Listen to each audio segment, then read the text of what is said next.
I've got to say, there's been many ways that we have started these things, and a voice coming over my speaker Penis.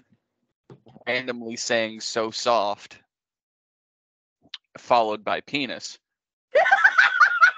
makes it so much better. All right. Welcome back, everyone, to another episode of Failed Attempt, where a collection of assholes sit around and try to play Dungeons and Dragons. And we're going to be, this one's going to be a little bit weird because we're not doing an anus talk. What's up? And we typically fail at playing D&D. Yeah, it happens. But we're not doing an anus talk prior to this one. This one's kind of like a special kind of.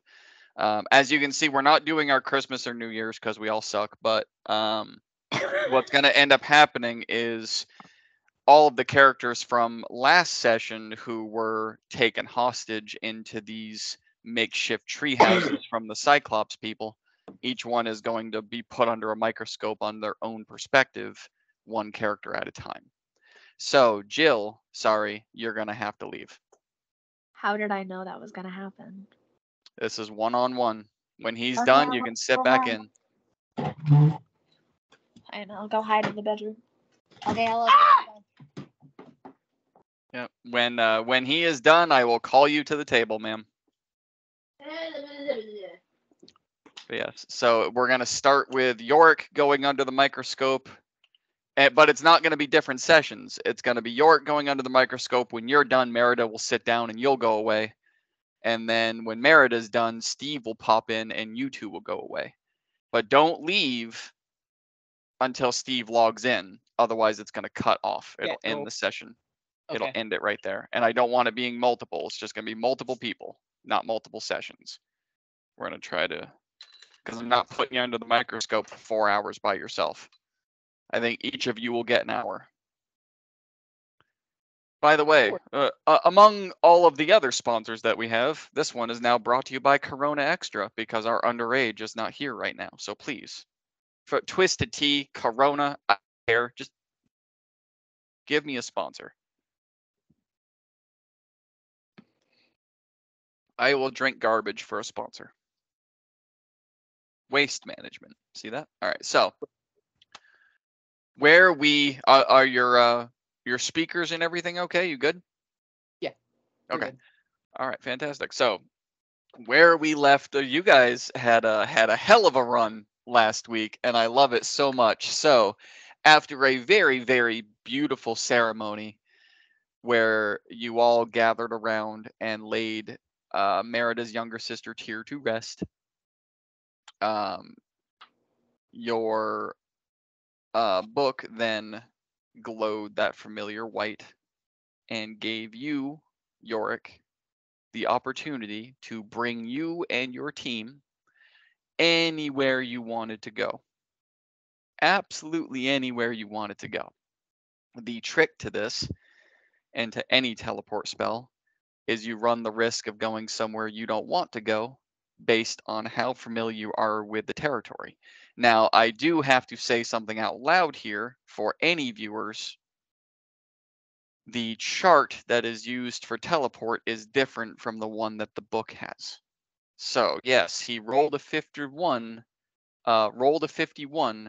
for somewhat familiar, which should have put him right spot on in Gaudium.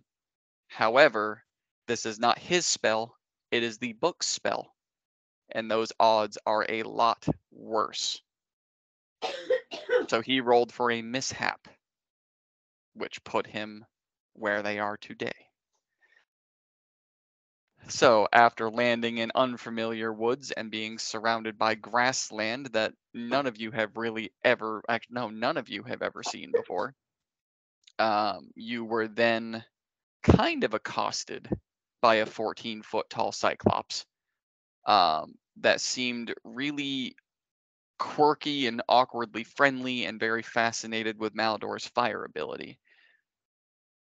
And after toying with it a little bit, it started leading you into the woods and you all went. Now, Yorick, you joined up afterwards, but you had found out, you had started to realize as you went through the woods by yourself that you were moving way quicker than you were supposed to and caught up to the team a lot faster than you should have. Looking down at some points and not even moving your legs, and the world is still buzzing by you. You didn't really get a chance to figure that part out before you almost fell down a 300-foot set of stairs. Luckily, Steve grabbed you in time. So, not everyone hates you, just most of them. Just most of them. After a really strange introduction into this large underground Cyclops city, Malador started pulling his tricks of setting on fire and trying to get them all at his attention. Merida pulled a really cool trick making him purple, which was amazing. Although the only ones that were looking at him at the time were the 8 or 9 that were surrounding him, and the rest were all closing in. Once one of them said home and new pets, they all started gathering around all of you guys. Merida tried to fight and failed. Steve tried to fight and failed. Yorick and Malador just let it happen. And Garrison and Vidar were the only 2 that made it out. Yorick, you were brought to the very, very center tree. The tallest one in the entire city that goes roughly the 300 feet up to the ceiling of this underground world. Put into the 25th house right at the top of the tree. And rather than being thrown into a cage, they just opened the door and tossed your ass in. So that is where you begin. As they open the door and throw you in, and I mean you're a ragdoll to them, so it's one-handed. And the one that brought you up there had 4 arms, so it wasn't, they were climbing with 3 and just kind of like a marionette. This was you to them right here. They just tossed you in. So as you land, not so gracefully, you thud down onto the floor. It's not your traditional hardwood floor, because it literally feels like you landed on the surface of a tree. In this particular house, some of them are smooth. This one doesn't happen to be. When you hit the floor, you land on bark. So it is not. Yeah. If you've ever run shoulder or face first into a tree, then you know exactly what I'm talking about. Yeah. Oh, you God. land on your hands, but don't quite manage to keep yourself, your chest, your stomach, and your face from thudding the bark floor. Oh. And as you lift yourself up, making sure your nose isn't bleeding and you still have all of your teeth, and you do, you're looking around this house and there's nothing in here. It's big enough where you can stand up, and even at your height, as you stand up, awkwardly enough, as you stand, there is this much room between your head and the ceiling, which immediately makes it impossible. None of them live here. There's this much room between your head and the ceiling. This house on the inside, I'd say it's probably 20 square feet. On the inside, the entire floor, the walls, the ceiling, it's all the same bark material, as if they just literally, like, not even hollowed out a tree. It's as if they took the tree and turned it inside out. So all of the bark that should be on the outside of the tree is now on the inside of this house. It is a 20 square foot area. And you're how tall? I am 6 foot. You're 6 foot? Okay. Yeah, so this is probably 6'3", the height. About 6 feet 3 inches, 20 square feet. I couldn't even jump if I wanted to. Nope. But on the far wall, which as you land and you get back up, I mean, they threw you probably 5-6 feet into the building, and then you landed. And when you get up, there's not very much space between you and the far wall because it's 20 square feet. So I mean, if you landed at 6 foot, you probably have 2 or 3 feet to the back wall. You stand up and it's right there. What you see is 4 various wicker baskets, each one a different color. You've got a dark brown, a light brown, a black, and a red. And they are all filled with different manners of what looks like food. You have one that's just chock full of rice, just white rice. You have one that has different kinds of fruits, but none of the fruits look like they're supposed to look. You can tell, like, okay, that's a banana, that's an apple, that I don't know what the hell that is, but like the apple isn't red, it's purple. The banana isn't yellow, it's green. Oh, so my normal vision. Got it. Yes, so your normal vision. Yes, so yeah, basically, so all the colors are screwed up. And then you have, so the dark brown is your one that's just full of rice to the brim, even overflowing. Your light brown is the one with the various fruits in it. Your black, you can't even really tell what is in there because it doesn't have a color.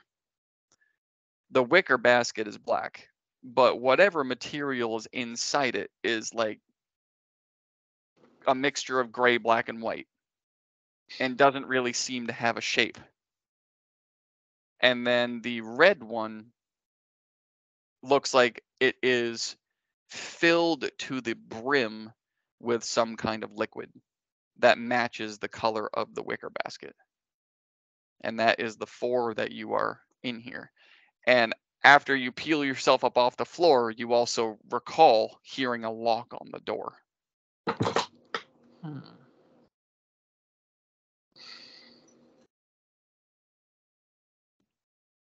Oddly enough, they did not take your book or any of your equipment.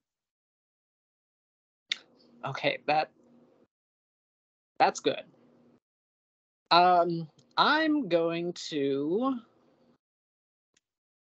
Well, I guess I'm gonna go and inspect the baskets.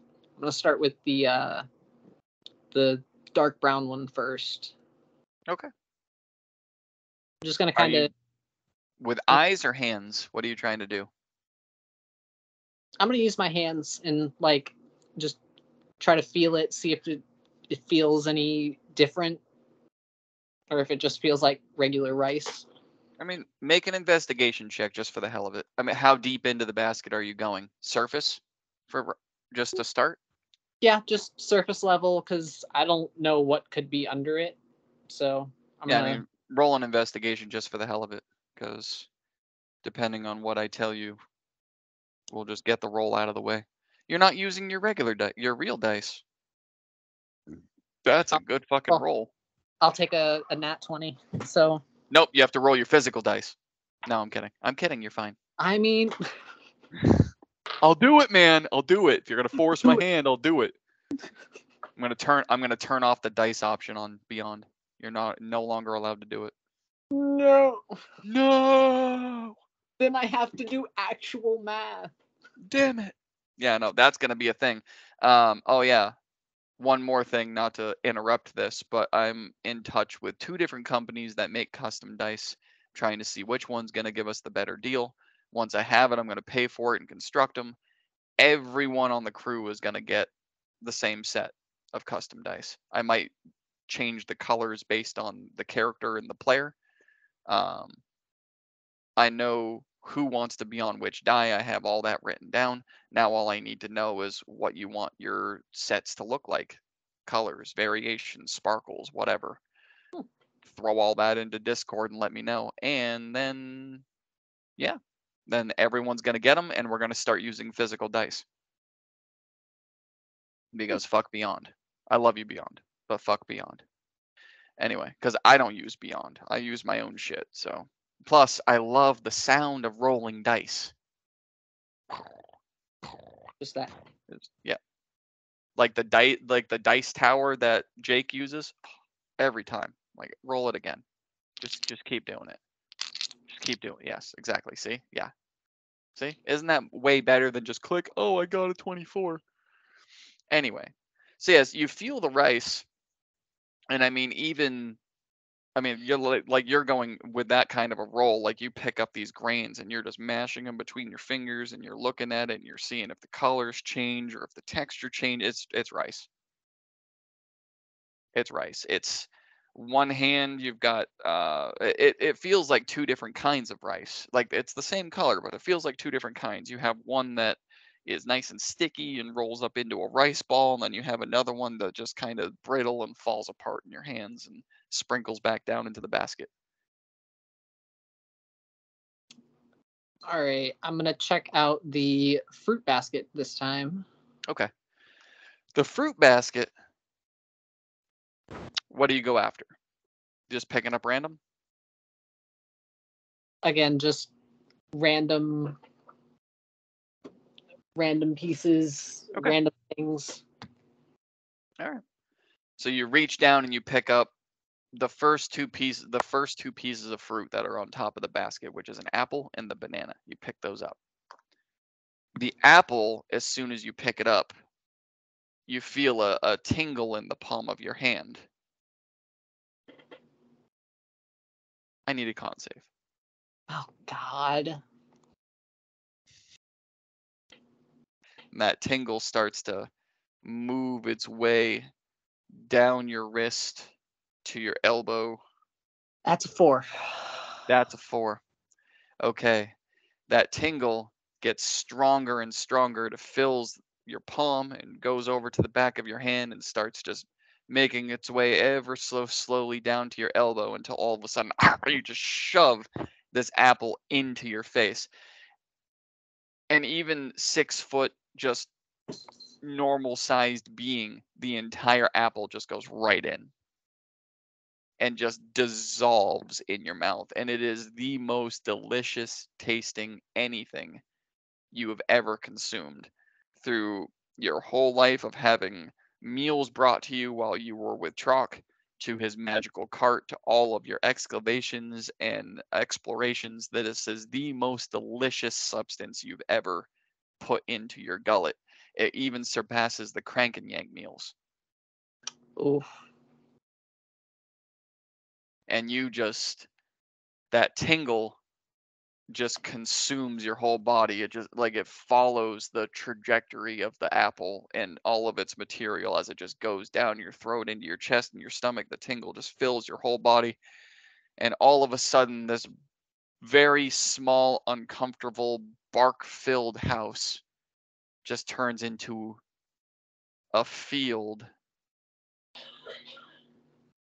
of jewels and various paintings, and there's a cave down there, and there's a cave over there, and there's a treasure chest there, and just all of Yorick's dreams, all of his fantasies of just, I wish I could walk into a room and everything I've ever wanted to find in my life was here.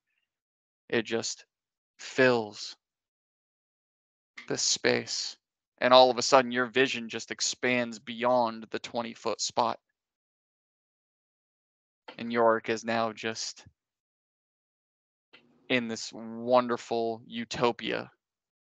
You're just looking around and like, oh my God, everything is here. I found the special fruit. I found the spicy fruit. You found the spicy fruit. Yeah, the ones that make you see and feel things. Yes. Yes.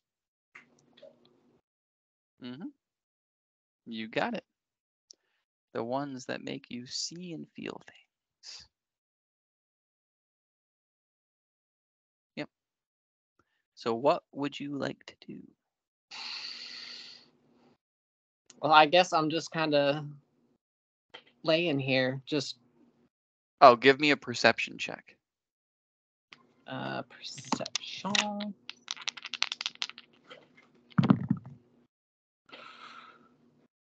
Let's see. 22. Okay. So among this field You're looking around from left to right and up and down, and oh my God, you don't even notice the banana that was in your hand. From what you can tell, there's nothing in there anymore, and in this hand, there's nothing in there anymore. It's like, are these really my hands? And then you look up, and in this gigantic pile of treasure, like a dragon horde, you see one particular chain sitting on the pile with a crescent shape that is just pulsing black.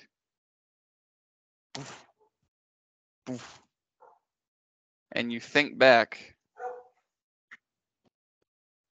to one of the first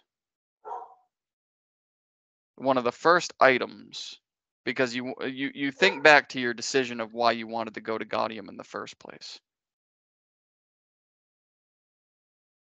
Could that be it?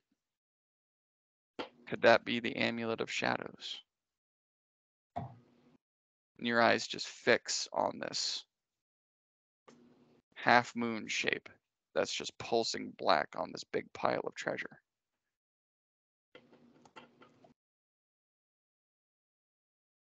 What do you do? I am going to. I'm going to attempt to walk over and get closer to it. All right. So kind of with your hand out so you don't lose where you're going. You take a couple of steps. 1, 2, 3. Bump. You hit something. You try again. Bump. You put your hands out, and your hands touch something solid that you can't see. But the treasure pile is right there. You're kind of like miming it. It's something solid in front of you that you can't see. It's keeping you from getting to that pile. But it's right there. And it's just pulsing.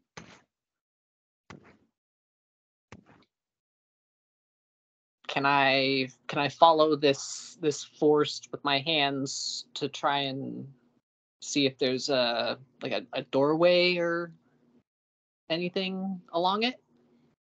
Yep. Do another investigation if you're using your hands. Are you like going off to the right, off to the left? Are you walking, or are you just standing where you are and doing this? I'm gonna walk to the right. Okay. Investigation.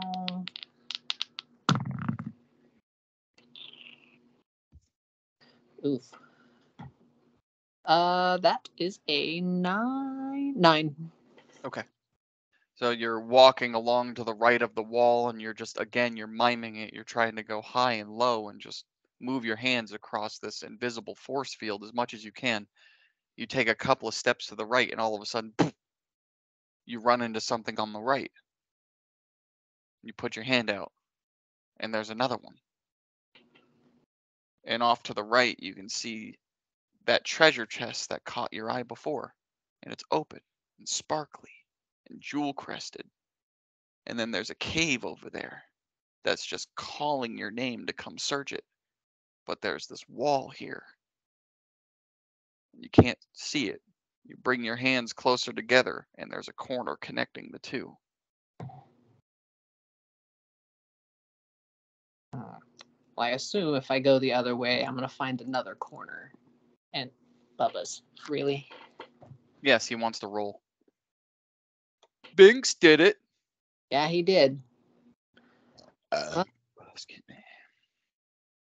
I can only assume I've hit the back end of the room that I was in. So I'm gonna.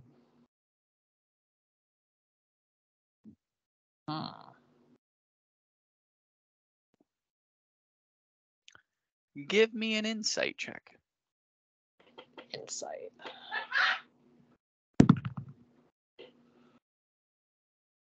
Say Sivon. 11. 11? Yeah, I mean, you're able to kind of... You're able to slightly, but for like half a second, you're able to kind of pull yourself back and be like, oh, I'm still in the treehouse and I'm high. And then right back to, there's treasure everywhere. So you're able to pull yourself out for like half a second to put that thought together and then right back into it. And you're just being drawn to that pile over there.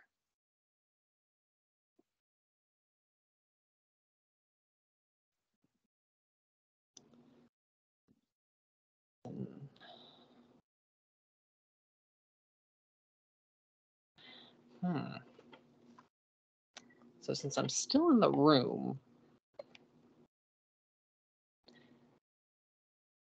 I'm going to try to remember what this location looks like that I'm seeing. Because, really, Binks? Really, Bubba? He's like, I want to roll again, damn it. I'm going to remember what this place looks like so that I can potentially come back to it. That's a wisdom check. See if you can lock it in. Wisdom check. Ooh, advantage. Come here. Just, there it is. That's not advantage. A wisdom check. My bad. Check, not save. So then...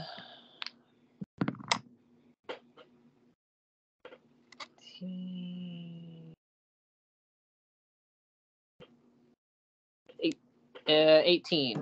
Okay. I'll say, yeah. I'll say for the you don't know what the location is that you're seeing, but I will say that you're able to lock in the memory. So if you want to write down what it looks like for your notes, put it in your notes. I will allow it for you to lock it into your memory.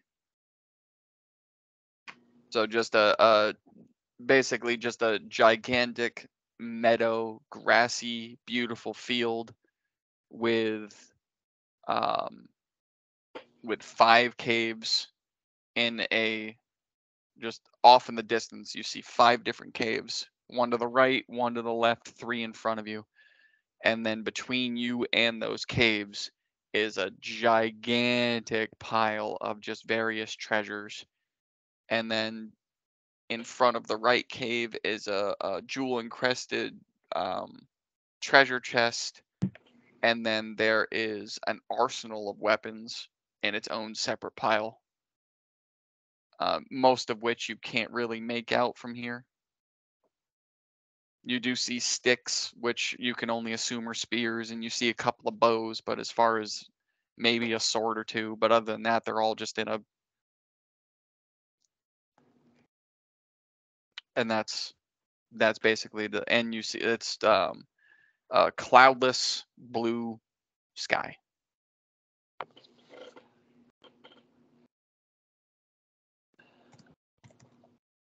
And then right when you commit this to memory, the tingle fades and you're back in the room.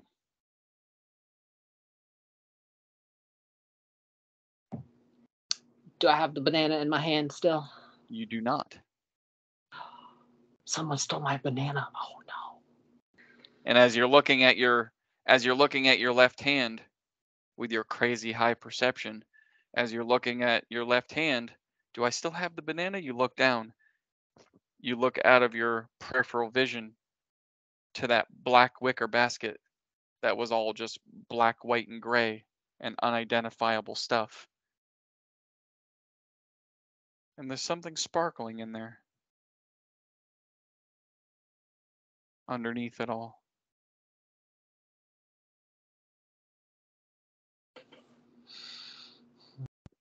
That's very tempting.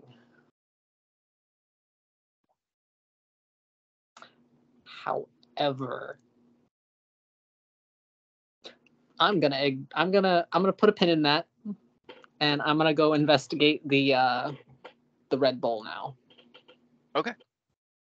So, and I mean, like I said, these are wicker baskets. So as you kind of skate past the fact that you just hallucinated, and you may or may not have found an item that you've been searching for about a year now, and you recall they said it was in Salvetti, so why is it in the area of whatever the hell you just saw? You skate by this sparkle over to the red wicker basket, and as you're looking at it, I mean, you've seen baskets like this before. You've seen colanders, and you've seen baskets, and you've seen, stone and steel bowls. There is no rhyme or reason that this liquid should be able to stay in this basket. It should be just pissing out of it. But it's not. The liquid is staying firm inside the basket. Wicker baskets are not airtight. They're not. There's little pinholes in all of it in the stitching.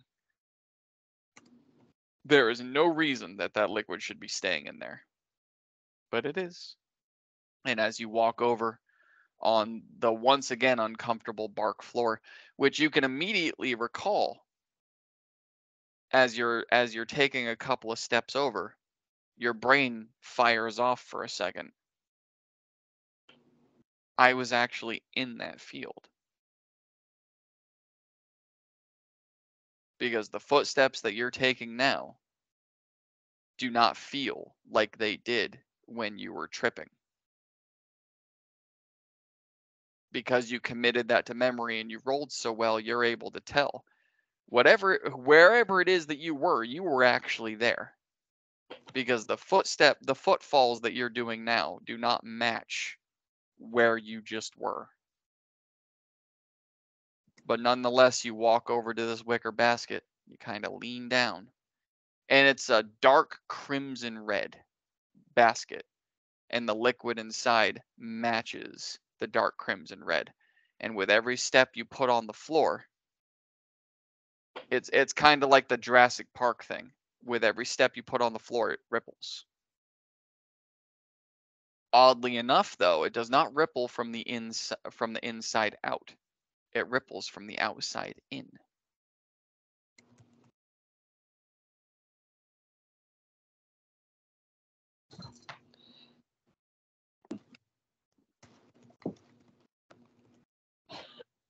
Oh God, I can't spell tonight. It only gives you about 3 steps until you're over at the basket, but the boop, boop, boop, it ripples from the outside in. And I'm only telling you this because your perception's stupid. Yeah, nothing getting past Eagle Eye over here. I mean, unless I have to have you roll and you roll like shit, nothing's really getting past you. That's why I'm giving you all of these extra details, like, because your memory recall and your perception is stupid. Once again, this stupidity and confusion is brought to you by Corona Extra. Please, just please. I don't care if you just send us all free booze, except for Judd, who plays Steven. No, he's underage. But the rest of us, just send us your beer. I'd be more than happy to drink it for you. I'm gonna touch the liquid. Okay. Whole hand, finger. How you doing it? I'm just gonna dip a finger in. Okay. You dip a finger in, bloop, and you pull it out. It drips off the tip. Looks like wine. Just feels like a regular red wine. Bloop, bloop. Just drips off. Doesn't turn a different color as it goes off your fingertip. Doesn't turn a different color as you take your finger out. Just feels like a regular red wine. And even when you pull your finger out and it starts to drip off the tip, you can smell it. It smells I am going to. like a fruity red wine. I'm gonna just lick my finger clean. Okay. It tastes like wine. Huh. And you lick. Through all of your adventures, not the greatest tasting. Definitely homemade. Definitely had some Cyclops feed in it. Oh, Like grape crushed red wine. And as you're pondering what kind of wine it might be,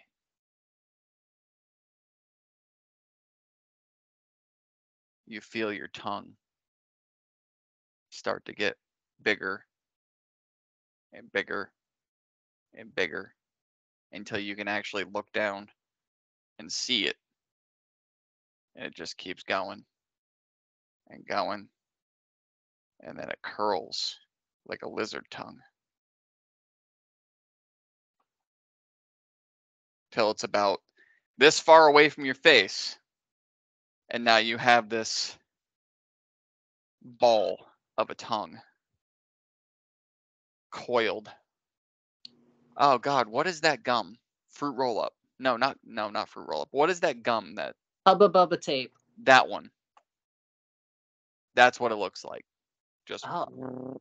so it's roughly 7 or 8 inches away from your face and then balled up like one of those. And you're just like you can't bring it back into your face. You can't uncoil it. You lose all muscle in your tongue. Everything else works. Your face works. Your mouth works. Your jaw, cheek, everything works. You lose all feeling and muscle in your tongue. It just turns into that gumball. I can only imagine what would happen if I had drank it. I'm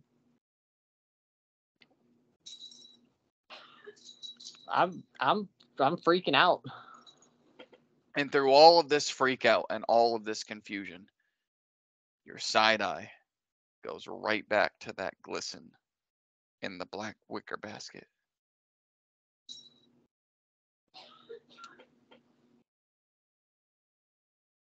Just as a side note to anyone watching this, I'm not trying to force him.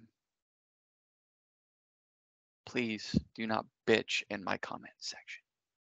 That's just how my attention span is. His passive perception is 17. Passive 17. So eat me. Anyway. Ain't nothing getting past me. But yes, so not only does the peripheral in your right eye go right back to the glisten in the black wicker basket, but it also goes to the fruit basket that now has all different kinds of fruits from when it did before. There's no longer apples or bananas or any of that shit in there. It is now completely filled with grapes. Just like that. You didn't see grapes in there before. And now, kind of like the rice, it's overflowing with grapes. Interesting.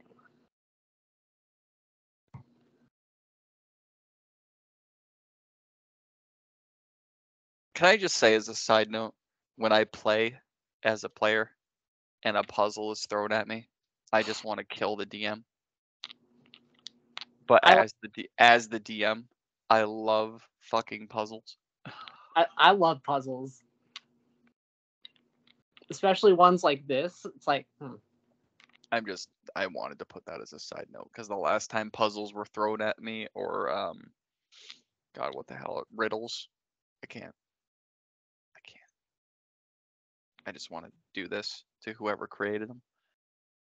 So it's kind of like a hypocrite because I love creating them and throwing them at people, but I hate them being thrown at me.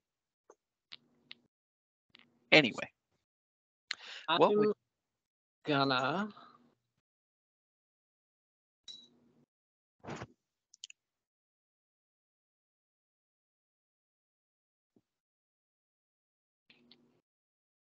So I imagine if I had drank the what looked to be wine, that I probably would have either exploded or just expanded, what turned into a giant tongue? just become a giant sentient tongue. Now there's grapes in there. I'm gonna go check out the grapes. All right. Grapes first, because that's more confounding. So you turn off to the side, and this weird coiled tongue, it doesn't flop. It's like it's frozen in time. So as you turn, it just turns with you. And you just start walking. And I mean, like, you still can't feel it. You still can't control it. And you can't speak because it fills right up to the corners of your mouth. And it's flat. Not like your tongue where it actually, like, you can push down on it. It's like paper thin. It just moves with you like a statue. And you walk over to the basket with grapes. And as you look down at the grapes, those aren't grapes at all. They look like beads or ball bearings.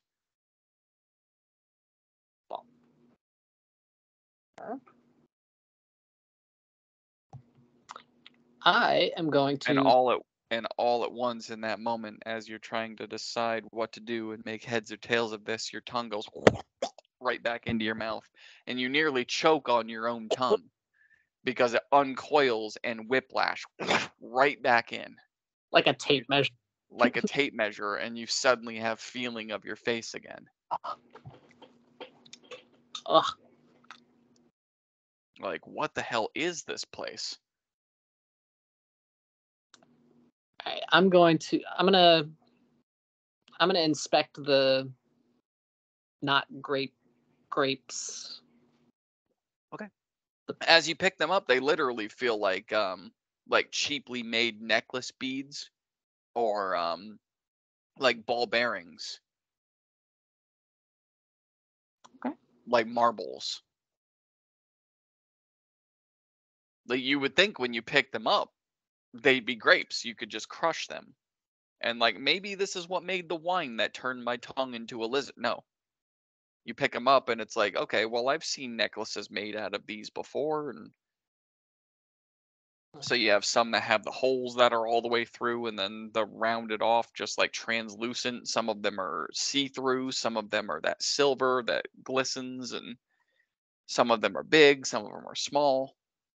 All right, I'm gonna take just a handful of them and put them in my pocket. Okay. How many would you like? I'll add them to your inventory.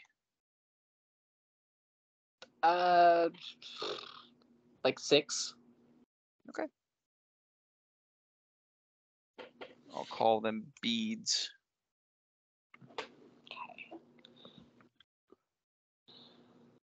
Then afterwards, I'm gonna go back to the black basket.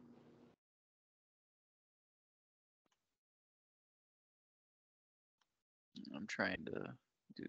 Why isn't this? Oh, add items. Backpack. There you go. Beads 6. You go back to what? I'm gonna go back to the black basket. Okay. And it's still like the glisten at this point is starting to overwhelm the entire basket. the glisten that you've been ignoring this entire time is now just like consuming all of the space where the black, white, and gray unidentifiable. And when I say identifiable, there's another, as you're looking at it now, there's another identifier in there where it literally looks fuzzy. Like it doesn't belong in there. Like, have you seen snow on a TV screen? TV static. Yes, that. Yeah. So as you're looking at it, the black, white, and gray is literally doing the thing where you're trying to, like, you want to shake your TV and throw it out the window. It's doing that static, and this glisten is starting to overtake that. Like there's a glow coming up from underneath that's starting to turn all of that black, white, and gray and static into nothing but just pure white and sparkles.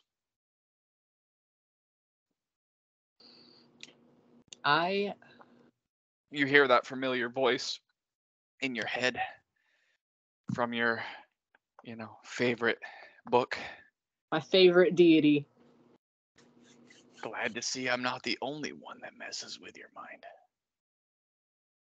What do we have here? I could really learn from whoever put this together. The last thing I need is for you to start learning these tricks. Oh no. See, mine are all of my own creation. And when you do that, you tunnel vision.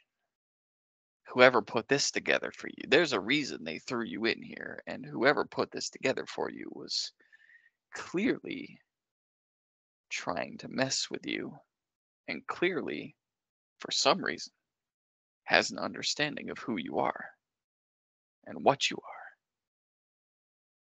I really need to meet this person. Maybe I will.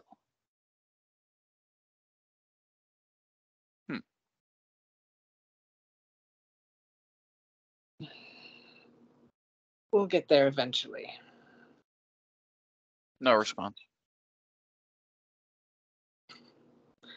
All right. I'm Oh, going to... I do need to say this as a side note too. Something that we haven't been doing, that we can be doing for character and role playing. You are actually, are you the only? Yeah, you're a warlock and a cleric. You are allowed to commune with your deity.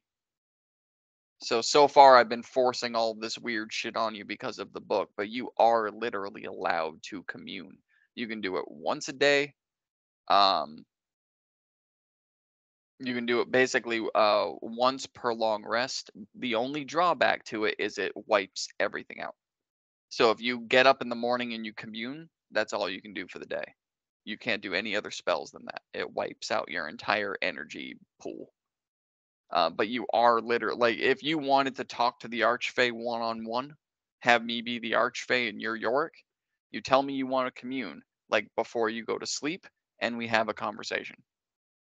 You are allowed. It basically makes it a choice of, do I need to know something that my patron knows, or do I need access to my spells, kind of deal. Basically, but if you do it before you do a long rest, you're not sacrificing anything, is what I'm saying. So if you do the commune right before you go to bed and then you go to bed, you're not sacrificing anything. You have two deity. You have your patron and your deity. You have two. Yep.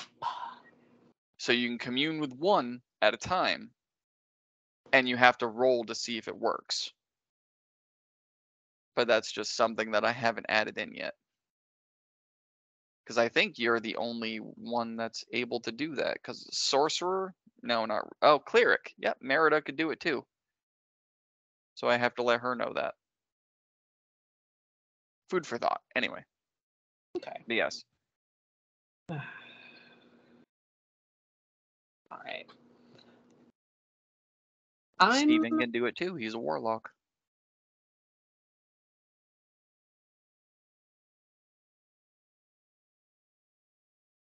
Motherfucker. All right. I'm going to I'm gonna try to grab the sparkle. Okay. Both hands, one hand. Describe what you're doing, I'm just gonna use just one hand. and just plunge it in. I'm gonna take it easy. Just Okay. slowly. So if anything was to go wrong, I don't just sacrifice half of my arm. Fair enough. So you very, very slowly start going in. As your fingertips, one by one, start to break the surface of whatever this is, that weird static look, that translucent static look actually starts to crawl up your fingers. So as this touches, it crawls up to your knuckles. And then as it goes to here, it crawls up to the center of your hand. And as it goes to here, it continues to crawl up your arm. So you see like your hand turns static and see-through. The deeper your hand goes in, the further it goes up. So if I'm gonna pull my hand back, does the static go away? Yes. Okay.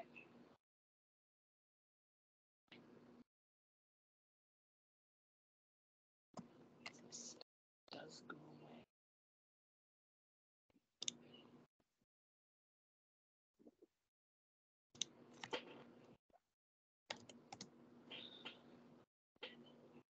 All right.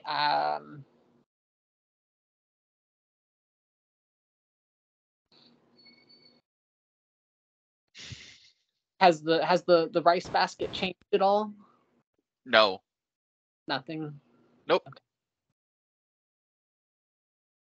You feel that same familiar tingle in your arm that you did when you consumed the apple against your will.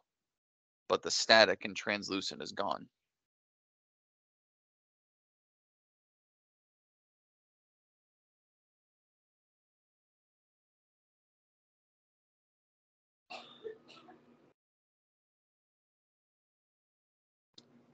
I'm gonna slowly reach in as far as I can with just one arm. Okay. Same arm. Okay. You go all the way up to your.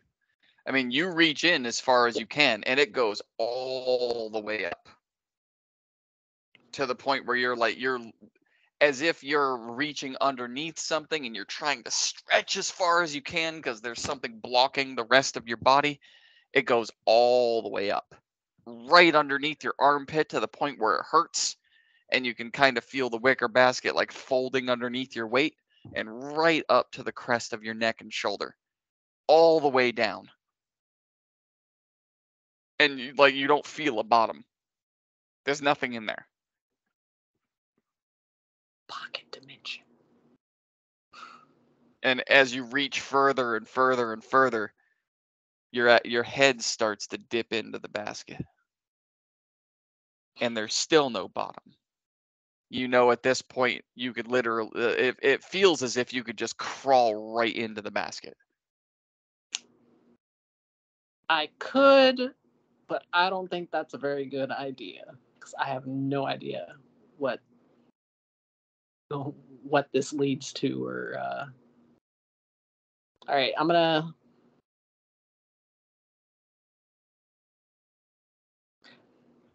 Half of your head goes in, and Uh, you suddenly get this thought that you're really not sure if you want to mess around with this, but as soon as your right eye crests through, this eye, your left eye, sees the house that you've been trapped in, and this eye, your right eye, sees that same field.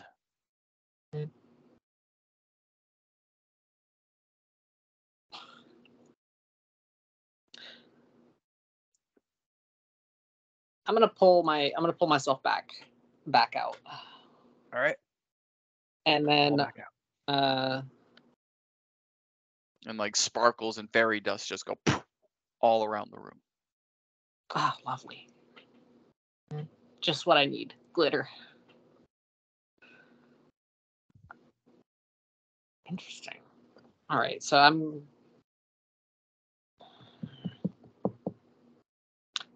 I'm gonna take one of the beads, and I want to drop it into the static.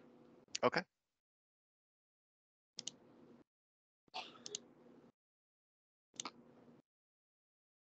All right. So I dropped one into the static. Okay. It goes in. Just loop.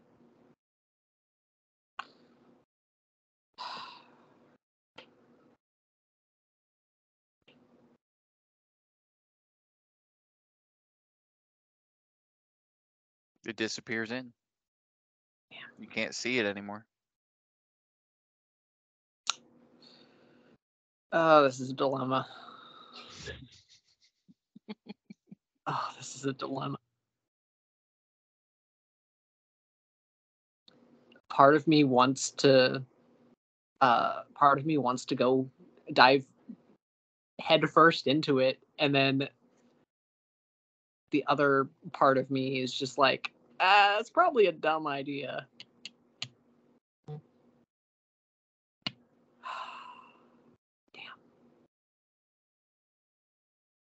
And the fruit basket is now how it originally was. Oh, the fruits are back.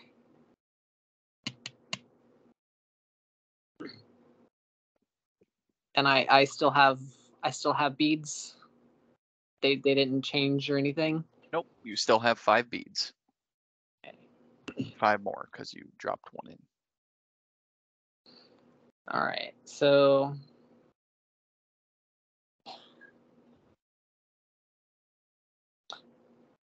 I'm gonna take one of the apples and drop it in there. Okay. So you pick up the apple. It disappears just like the bead did. Vanishes out of sight. Okay, so that's all right. So that's a thing.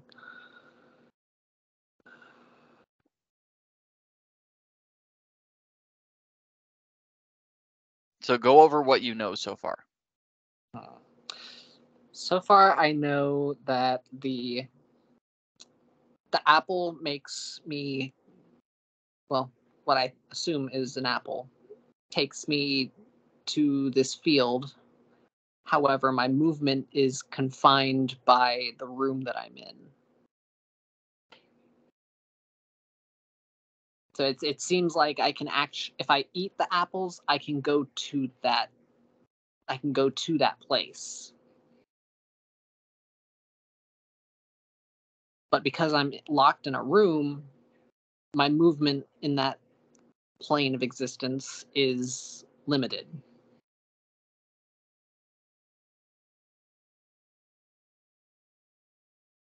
The rice is just rice. It's rice. There's got to be something with the rice.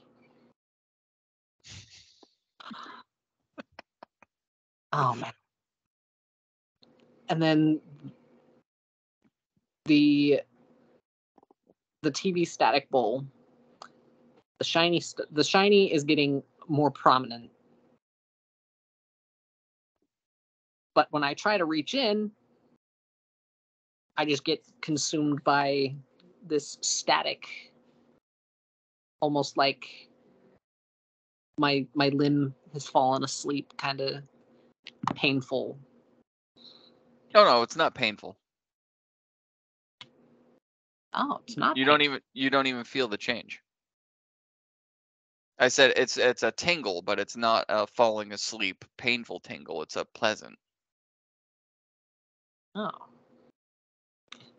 And then, as far as I know, the wine just made my tongue go expand.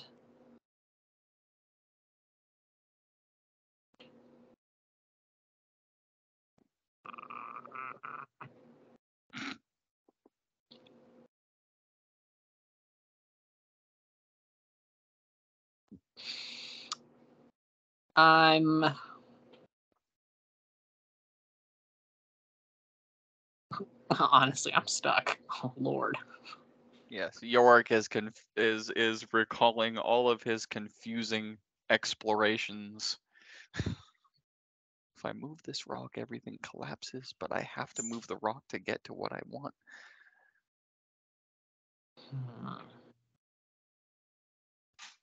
Are they still here? I'm.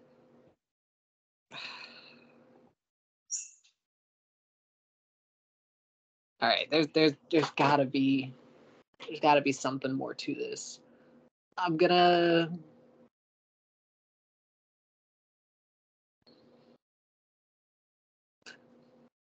All right, I'm gonna go over to. I'm gonna go over to the wine basket. Okay. And I'm gonna take a. I'm gonna take just a small, just a sip. Tastes like red wine. Does anything change about me? And nothing. Not that you can tell. So it is red wine. But it tastes homemade, or like can I tell the difference? Does it taste any different than what I tasted earlier? It tastes like feet. Gross. Oh. So you go to drink it this time, and it tastes like red wine, but there's definitely like dirt and sweat. And there's no, for whatever reason this time, there's no effect.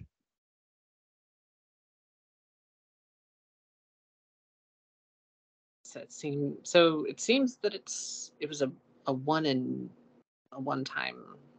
thing, as far as I know. It would seem at this point, whatever effect it was going to do.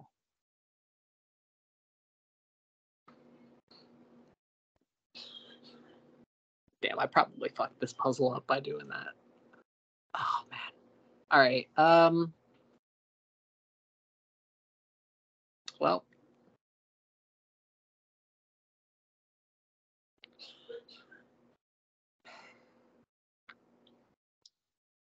There's got to be more with this rice. I'm gonna go over to the rice basket again.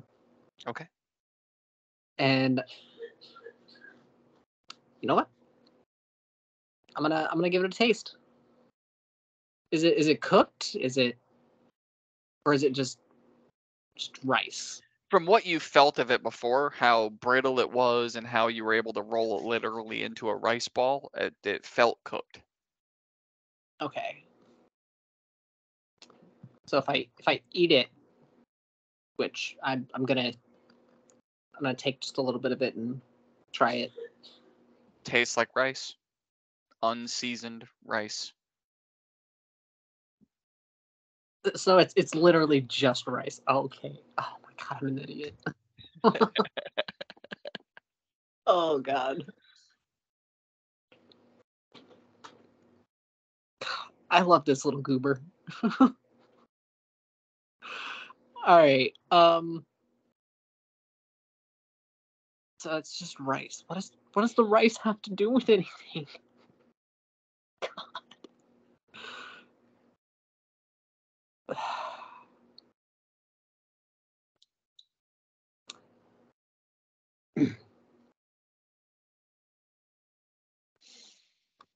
I'm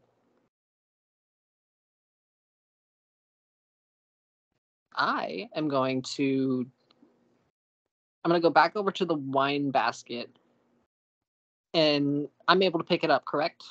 Yeah. Or, Yeah, you can pick it right up. And oddly, it doesn't feel as heavy as it should, because the size of the basket and the liquid being full to the brim, I mean, this is about 5 gallons of red wine. And you pick it up and it doesn't feel like 5 gallons at all. It feels light as a feather. And again, it continues to ripple from the outside in. As you pick it up. It's not doing it constantly, but like as you walk across, every time your foot fall to the floor, it goes boop, boop, boop. It just ripples from the outside in. When you pick it up, does it the same thing. It kind of like waves a little and from the outside in. So it's Alright. doing it very backwards. I'm gonna try to pour a little bit into the static bowl. Okay. I'm- Much like the bead and the fruit, it just pours in. Okay. Not gonna pour all of it. Just enough to see if anything happens or not. But no. Hold on. So you pour it. And as you're pouring it, you catch within the bucket another glisten that goes bing as you're pouring. And you almost pour it and you stop. And now, for a very split second, floating on the surface is a key. I'm gonna reach for the key. It's a key. Looks like a skeleton key.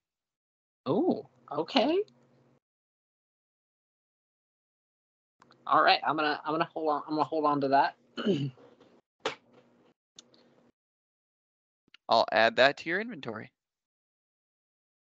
Add custom item. That will definitely Skeleton. come in handy. No, not K-E-H. It's K-E-Y. Backpack. There it is. Heck yeah. Awesome. I'm gonna go and I'm gonna go try it on the door that's keeping me in here. If I can. Okay. You walk up to the make an intelligence check for me. Intelligence +1. Let's do this one. 17. Okay. You take the key and you walk toward the door, and you're immediately able to tell the keyhole is not a skeleton key. And as you're looking at this key in your hand, it is like solid gold. Like Royal Guard gold. It has the exact same like it's got the Royal Guard emblem on it. So it's a circle this big. All right. And it literally like as thick as my fingers are right here. It's a pretty heavy key. It's a circle this big. Right in the center is the Royal Guard emblem. And then it branches out to a skeleton key, and it's got that beautiful inlaced mixture of gold and purple that you recall seeing in the palace.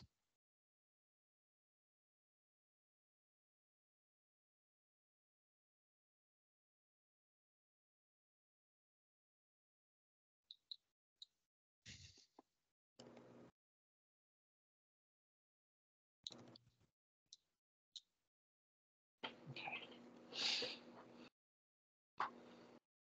And if I all right, so the key doesn't. That obviously doesn't work here. No, like you can literally tell that whatever the key is to this door, it's not this one. Because a skeleton key has the bar and then it has the teeth that Yeah. protrude down. No. Not even close. The So it's- keyhole actually isn't even big enough to fit this kind. So I've got no choice but to wait until either somebody comes back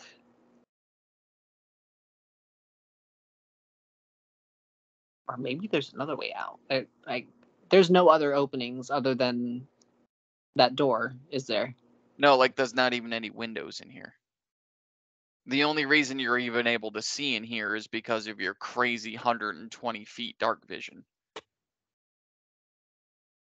Which I didn't bother describing because that's what you have. But as you look around, there's no other openings, there's no other holes, there's no vents. You don't even know how you're able to breathe in here.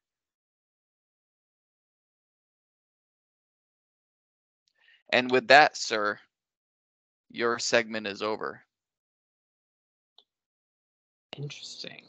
So if Yorick could go get Merida and bring her over, it is her turn. I gotcha. Get the hell out of here, sir. I'm going. Bye. Goodbye. Yes, and with that, Yorick's microscope session is over, and we are going to the next character.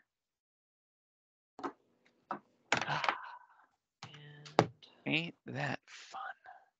Actually, I believe, yes, we are now completely caught up because all the videos that I had are now uploaded, which means once I get this one done, I can put it up.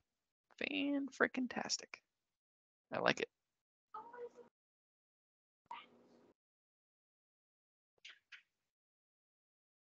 There we go. Beautiful, beautiful, and beautiful. So Yorick's character is done for the night. And I can actually delete that. Boom. My recorded session folder is empty. Oh, I switched it. And while we wait for Merida, we are not only looking for an alcohol sponsor, Corona, Twisted Tea, whoever. We are sponsored by Dubby, your taste buds' favorite energy drink. We are sponsored by Murphy and McNeil products. God, it's cold out. Shaving cream and shavers. They're still running the BFCM code, 10% off site-wide, and 30% off name brand Murphy and McNeil products, 30% off pre-owned sold in Murphy and McNeil.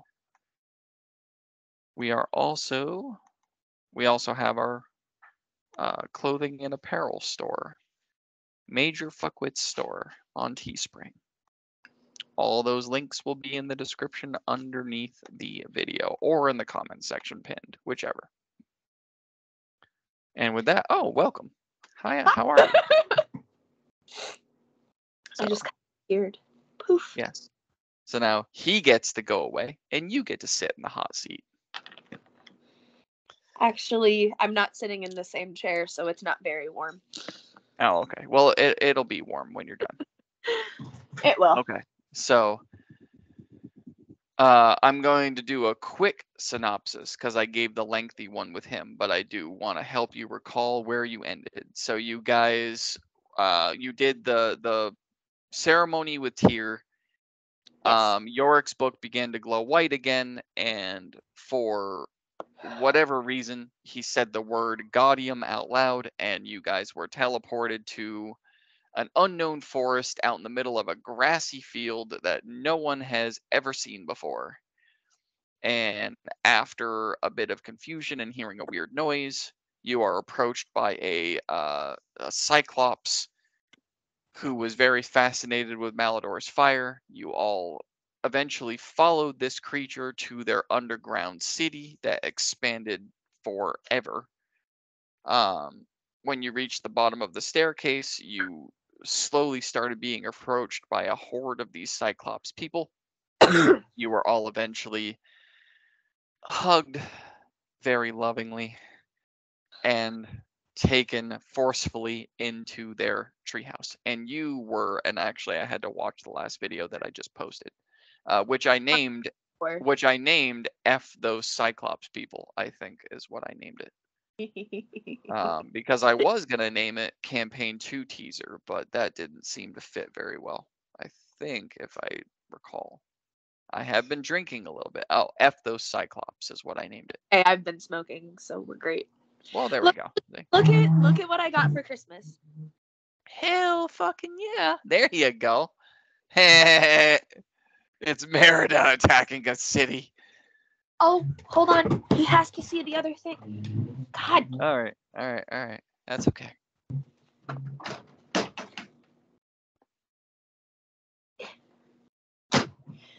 It's okay.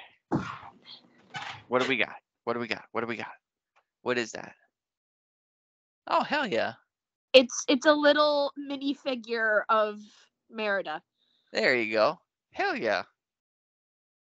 Yes, and I did let Tyler know.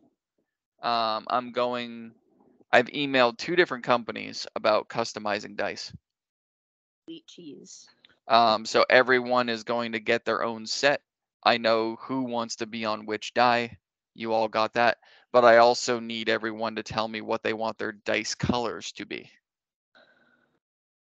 Sparkle, no sparkle, color, whatever. Because once everyone has physical dice, we're going to start using them. So everyone gets their own. And I'll put it in Discord so everyone can give me their answer. But figured Cool. since you're here, I'll tell you. I will think. Okay. I will think on that. So you were brought into a 5th story. I remember that because I Yes. watched the end of the video just to be sure, because there was a little bit. I hate to bring this up and waste time, but even Judd was annoyed. And I hate to say it, but I love that so much because he was part of the problem at the beginning. And now even he's being annoyed when I have to repeat shit. That's his evolution as a player. So when I had to repeat the locations of trees for each character, he was like, "Oh my god!" Like even he got annoyed by it. So it's just I love his progression. It's just so cool. But yes, you were taken to a 5th story, and the only thing that you would have seen is the fact that you and Steve were brought to the trees right next to each other because you both were captured and brought at the same time. Yes. So as he began to climb and you began to climb, you would know that his is right next to you, but you were brought into the 5th building up, and he was brought into the 2nd. I So couldn't you would remember have. if he was the 2nd or the 3rd. No, he was the 2nd. So Malador was the 3rd. Malador Yorick, 3rd. I was 5th. Yorick was like 260. he was 25 up. 25 buildings up. He was 250 feet up. That's what Yep. it was. And Steve was 2. So you would have passed him to go to yours. Yes. And you, as you entered this building, being kind of like confused and a little scared and but I mean it's not the first time that you've been taken into a weird place. Troc. Troc found you out in the wild after you escaped your village and offered you this and that, and you just kind of took it, and he didn't really give you much of a choice anyway. And then of course the panda on the ship, you had your relations with him in one of the rooms. And Yes. that wasn't really forced either, but No. but you That were was great, taken though. into an unknown area and did things and stuff. So With the crake and yank, like I'm kind of numb to this at this point. it's actually kind of funny because she had her own experience there before she even got there. That's hilarious though. It was like it was like a mini version of that on the ship with I know, the panda. it was great. I love that panda so much. So do I. I can't even remember if I named him. You did. Okay. I just don't remember what it is. No, I don't either. And that sucks because I think I wrote it down somewhere. I have hope to go I back wrote it through down the somewhere. video. I hope I wrote it down somewhere. Anyway, so you were brought into this house, and from your first perspective, the inside seems a whole lot bigger than it should be. It's a TARDIS. But then again, once again, Merida is very in tune with magic. Being a sorcerer and a cleric, you can't feel anything in the air that feels unnatural. So as you enter this place forcefully, you're able to tell very, very quickly that there's nothing magical about this. yet for whatever reason, maybe it's because you didn't get to see all 4 sides of the building. It's entirely possible. I only saw like the front. Yes. But it doesn't feel like it should be this big on the inside.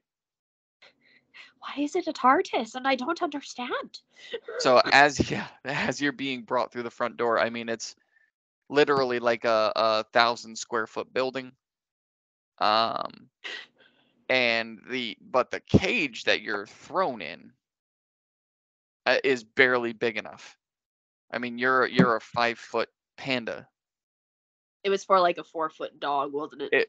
Yeah, it was for something way small, and they just kind of stuff you in and shut the door. But like you're able to see through the bars. You're not in a lightless box. You're thrown into a cage that has space between the bars, and you're still able to look around. It's very well lit in the building. It reminds you a lot of the Crook House in a weird way. The floors are smooth. Pretty. You've spent a lot of your life in trees. Yes. So you're able to tell that the floor being smooth wood, it started as bark, and they just grind it down to being a nice smooth surface. But every once in a while, you see a divot where like they either ground too far or they ground and something pinged off and left this crack in the floor. So there's imperfections. Other than that, though, it's like a very, very beautiful put together home. And the bar reminds you of the Crook House. There's no staircase in here. There's one door, which also reminds you of the Crook House. There's no keyhole on the door, which also reminds you of the Crook House. And it's very well lit for there not being any lanterns or candles inside. Interesting. And your cage, so between the front door and the back wall, I mean, you walked probably, see, now I have to do math.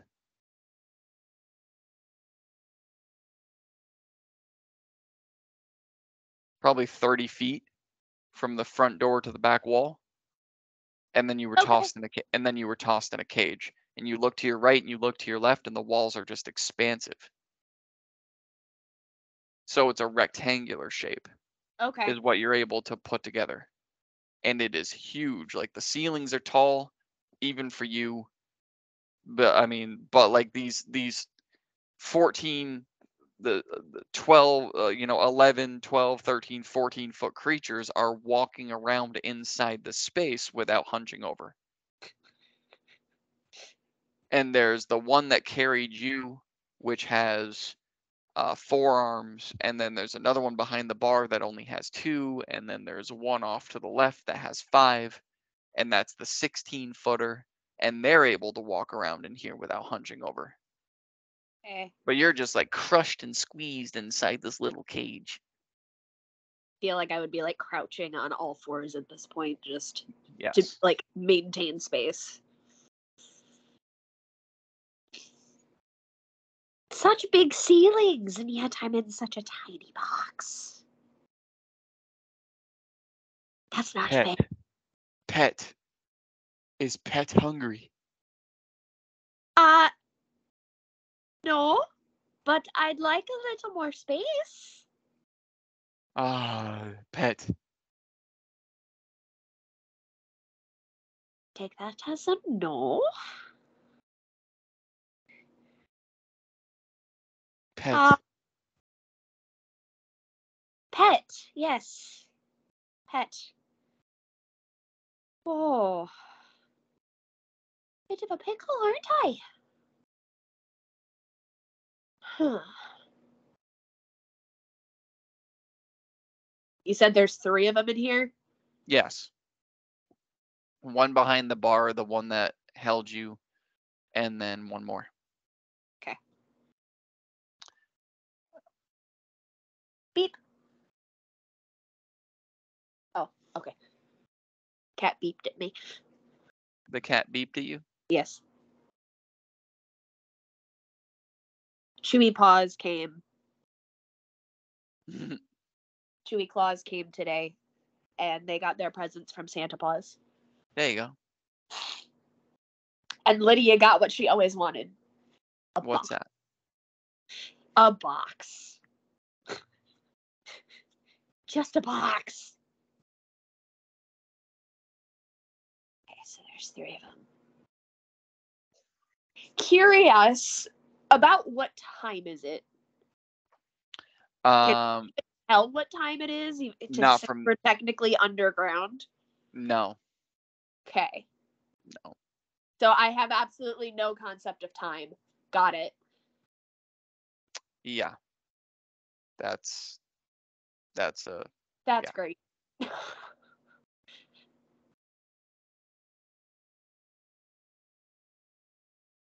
And I mean, from what you can see, trying to get your bearings, I mean, they're just going about their day. Like, I mean, obviously they're not sitting down watching TV, but like the one behind the bar is starting to prepare food and drinks, and the food does not smell good at all.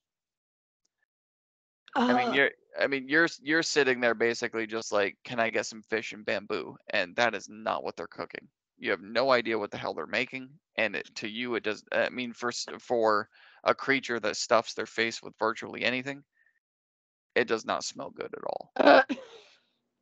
It's probably like slugs and bugs and crap. But like the 2-armed one behind the bar is starting to put food together.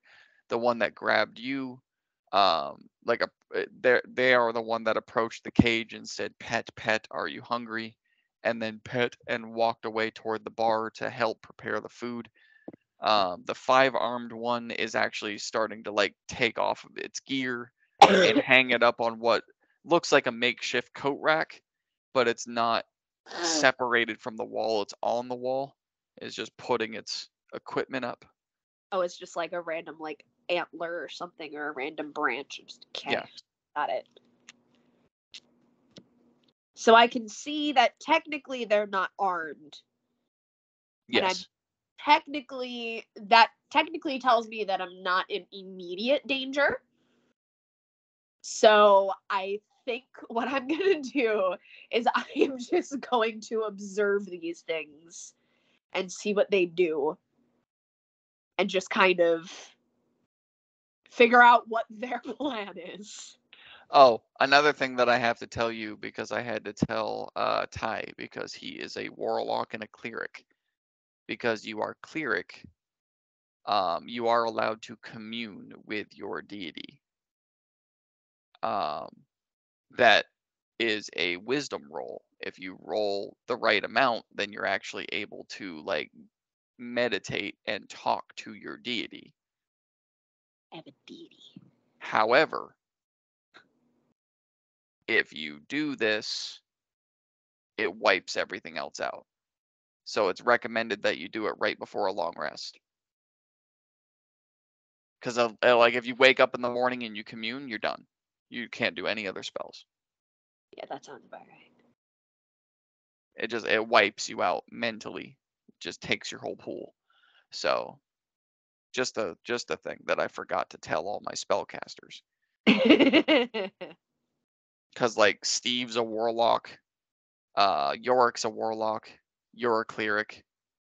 All my spellcasters are able to do this with their patrons or deities. Now I have to do some research.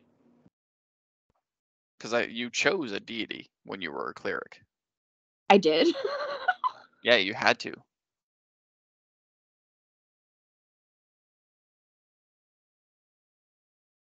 If you didn't on Beyond, you have to choose one. Where would I find? It should be on your character sheet. Where? If it's not in the creator, then you have to Google 5e cleric deities and choose one, because your magic has to come from somewhere. And for you, it's got to be death. So like yours could literally, your deity could literally be the Grim Reaper for all I give a shit. and that's very creative for me. But anyway, but yes, this is what you see, and again, the aroma now spilling through the house is very like gut wrenching and sickening. It's not pleasant at all. Considering the fact that like your rations of bread and water seem more appealing.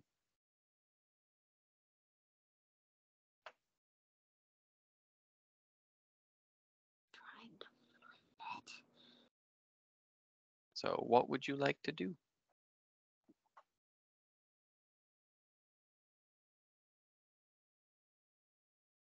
The deity research, do that later.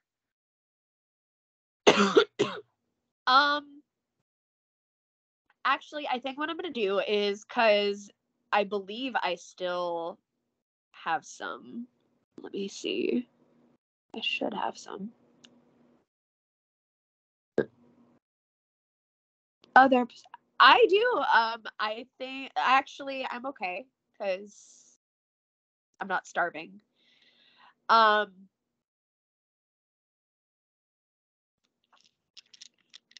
think I'm gonna just kind. I think I'm just gonna just kind of wait around and see if any of them attempt to like fall asleep.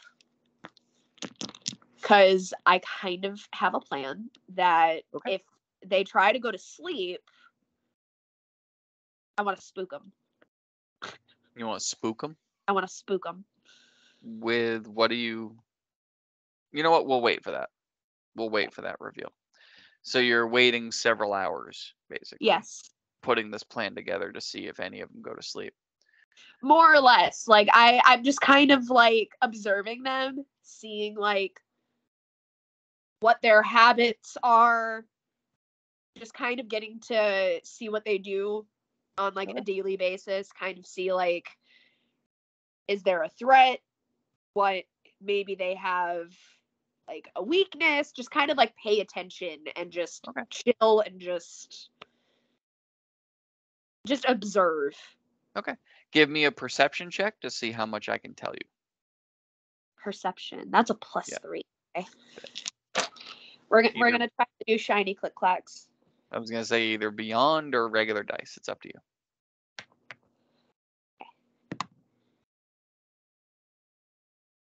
Shiny 15? click clacks. 15? Yeah, 15. Okay. So throughout the course of several hours being stuffed uncomfortably in this cage, you're able to kind of look beyond because this isn't the first cage. So you're able to kind of put your mind to where you've been before in very uncomfortable spots. Even moments sitting around with your family that were uncomfortable. So it's like, well, it sucks to be in here, but it's really not that bad. And you just kind of look around. And after this nasty smelling food is done, whatever it is that they're doing, the one with forearms that brought you in here brings over just this like gigantic dirt and stone crafted bowl over to your cage and says eat, and just pours this porridge into the cage, and not on you. Oh, believe it or not on you. Pours it like directly between you and the door, which is about that much space. Just so it gets on your fingers and your feet, or at this point it would because you'd be hunched forward like this, so it would just be your fingers and your knuckles, your parts of your hand, but just pours it in, and some of it splats out of the cage onto the floor, and it's just this nasty eat, pet, eat. It just pours it. So as you're trying not to gag, and I'm not going to have you roll, but as you're trying not to gag from this, You look off to your left, and the one with 5 arms is now sitting in a chair, snoring away. They are done. They're sleeping.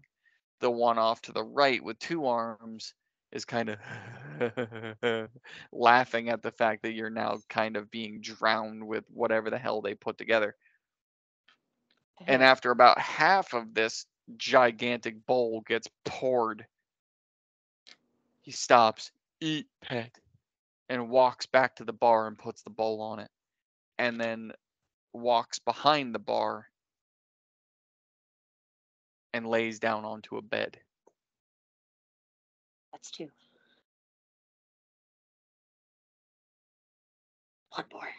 And that's like throughout the course of a couple hours, just trying to pay attention to what they're doing, memorize what they're doing. And now your focus is being tampered with by this, Horrific smelling. like, what is Ew. this? Yes. Ugh. So it'd be like, oh God. It'd be like oatmeal, like flavorless oatmeal mixed with like toilet water Oh God. and I mean just like the smell. All right, so it'd be like flavorless oatmeal meets like sewage snail sludge and toilet water. Snips and snails and puppy dog tails. No puppies involved in this one.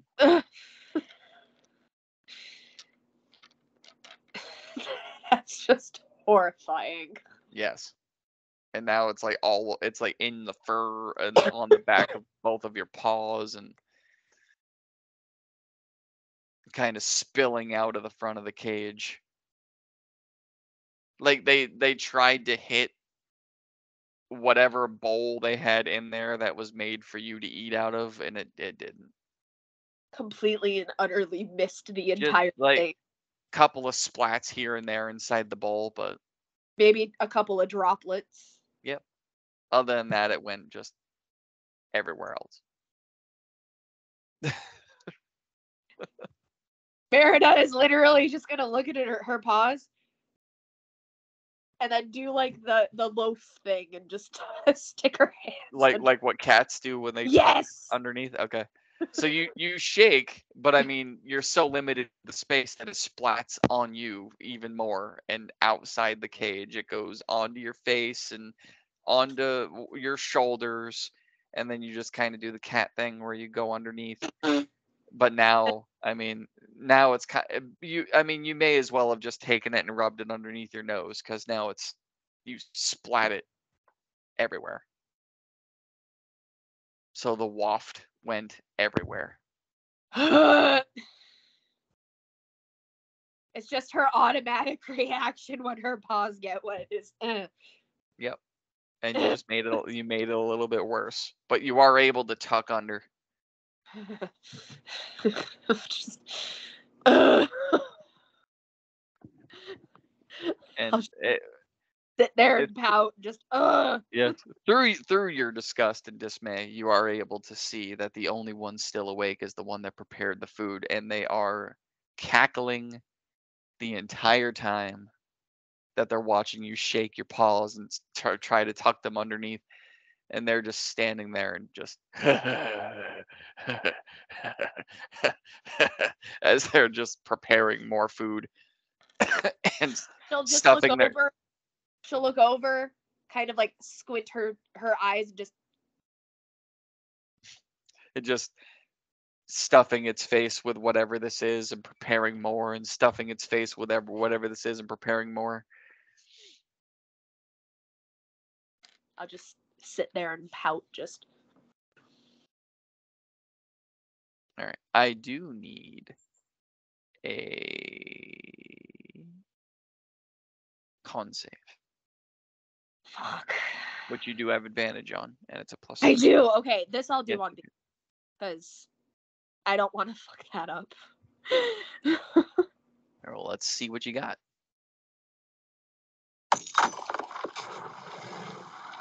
Is it going to load? 18. Okay. That was to see how long you were able to stay awake, which is fantastic. And 18, you will outlast the final one. So a couple more hours pass by, and the entire time you're littered with memories of your brother, of Thal. Just Because stuffing face. you're just watching this thing just eat whatever fucking garbage it has inside this bowl and creating and making more and then pouring it into the bowl and making more and eating it and pouring it in and just helping after helping after helping after helping of whatever the hell this is. Fantastic. And then finally sitting in basically like sitting down on a surface that you can't see because you can't see beyond the bar or behind it. Can't see around it or behind it. But it just suddenly becomes shorter. Just and you hear it. And then it just slowly leans onto the bar. And you've got the bowl here that it was eating out of and the bowl here it was preparing, and its head just goes right in between. Right in between. And just so it just ate itself into a food coma. And now after, I mean, you no concept of time in here. There's no windows. Obviously not. There's no windows. There's no skylight. The door's not open, and the lighting that is in here is not being made by lanterns or candles. So nothing's burning out. There's no fading. There's no shadows. But that one over there is sleeping. That one behind the bar is sleeping. The one that brought you here is sleeping. But it feels like you've been in here for days. You have no, it's either you've been in here for 5 minutes or you've been in here for a day or 24 hours. You have no idea how long you've been in here. However, the moment that you've been waiting for, they are all sleeping. Asleep. And grossed out, hungry, heavy-eyed, still confused. You are awake. What would you like to do? Don't ever try to outlive a panda. I don't know where the demonicness came out of. Goodness. That's okay. You are a death cleric. Yes. See? And you're ghost a sorcerer. I'm a ghost blood sorcerer. Yes, ghost blood sorcerer and a death cleric. That's where the demonic came from. So let's not. Yes. So come on. We know where it came from. Let's just play into it. 100%. Finally. Okay.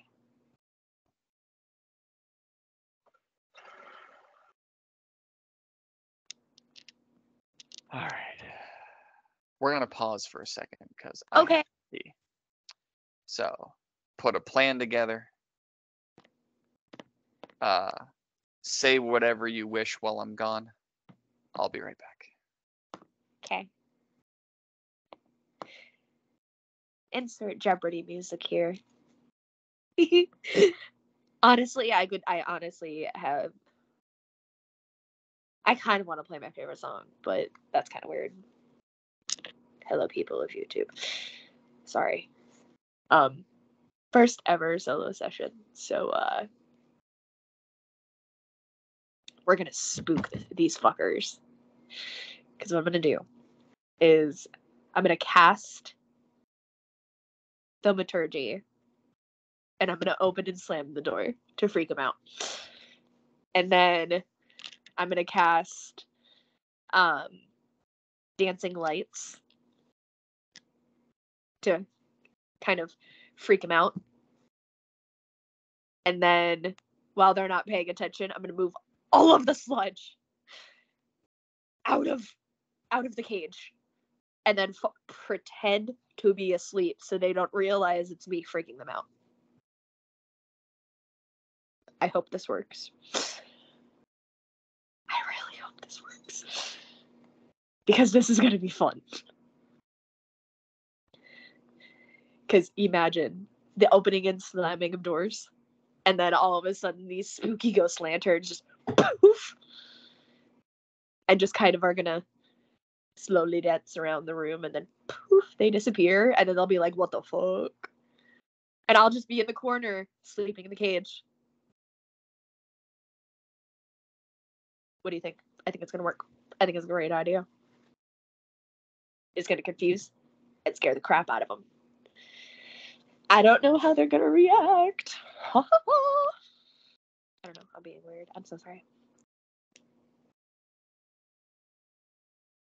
This is Elf THC Strawberry Mango Haze. This is Namioki. I'm a spooky soul, by the way. 100%.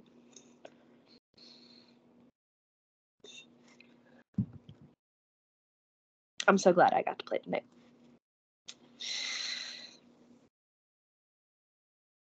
Happy almost New Year. I'm babbling.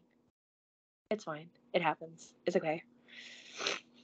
I'm just gonna sit here and babble. It's fine. That's okay. Babble. That way they have something to listen to. That's literally all I did, and then That's fine. I told the internet my plan.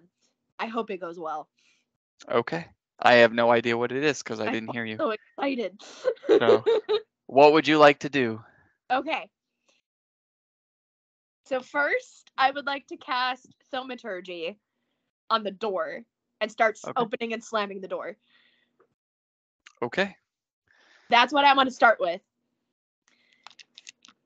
Let me see. I'm gonna pull a Carl.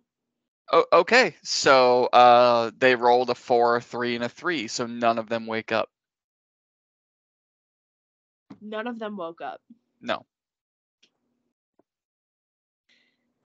That's depressing. They roll. It went boom, boom, boom, boom, boom, and like rattled the walls, and you could feel it in the floor. And I mean, like even like as you're going, there were pieces of bark fall off the door, pieces of bark fall off the walls. You can feel the vibration going through the floor. None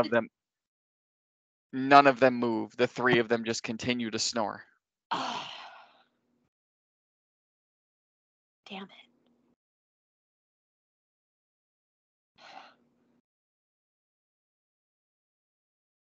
That's depressing. Thaumaturgy lasts for a minute, doesn't it? It does. Lasts for a full minute? Full minute. You know what? Let me give it another roll. Because 60 seconds is a long time to make noise. It is. Like a continuous 60 seconds of slamming that door. Okay. So the one to the left with the 5 arms. Yes. And the one that brought you there with the 4 both wake up. Fabulous. The one behind the bar, no. Rolled another 3. He just a hard sleeper. Like on advantage, rolled 3. But the 2 of them wake up. And so to your left and to your right, you're and like the one on the left is literally just looking like one giant eye in the face, just looking around, blinking a few times, rubs it with both hands for some reason. And then the other 3 are just kind of still trying to just wake up. So 2 of the 5 are rubbing the one eye, just and then the one over on the right that laid down in bed just sits up in the bed. Noise. You hear noise? Huh? Just both of them just confused. Okay, and then I'm going once the other 2 wake up, I'm going to discreetly cast dancing lights. Okay, describe that. So basically, is this you want the purple lanterns? Is that this one? Okay. There's a little bit of a little tweak to this one. They're each being held by a skeleton hand. Okay. On this one. Okay. So, like, my skeleton hand from Chill Touch decided to join the party. Dancing lights. Is this verbal? No. It's visual. I think that's visual. I create up to 4 torch-sized lights within range. Oh no, the casting of the spell, I mean. 5EVSM.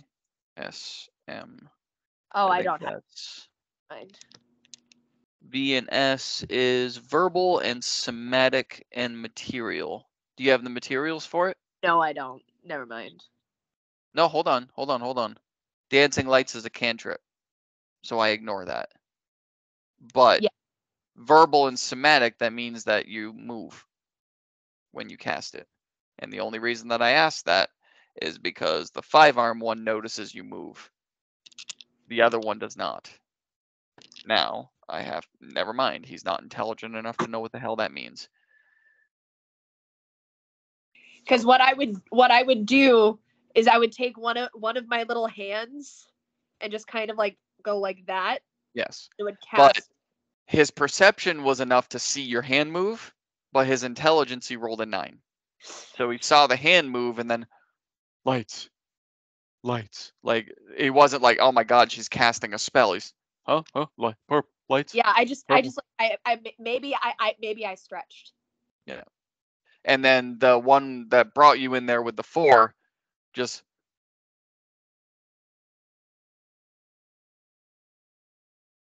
like you see the same doe-eye drool coming out that they did with Malador when he did the torch in his thumb, and when you turned him purple, just the other one on the left with the 5 arms, the 16-foot, it takes a couple of seconds, couple more seconds, because it goes from like hand, light, Exactly.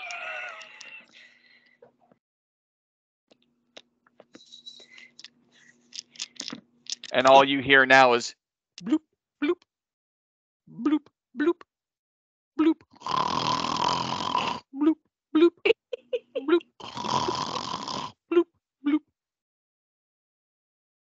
Yeah. So you've got them both. One snoring, the other 2 staring. Okay.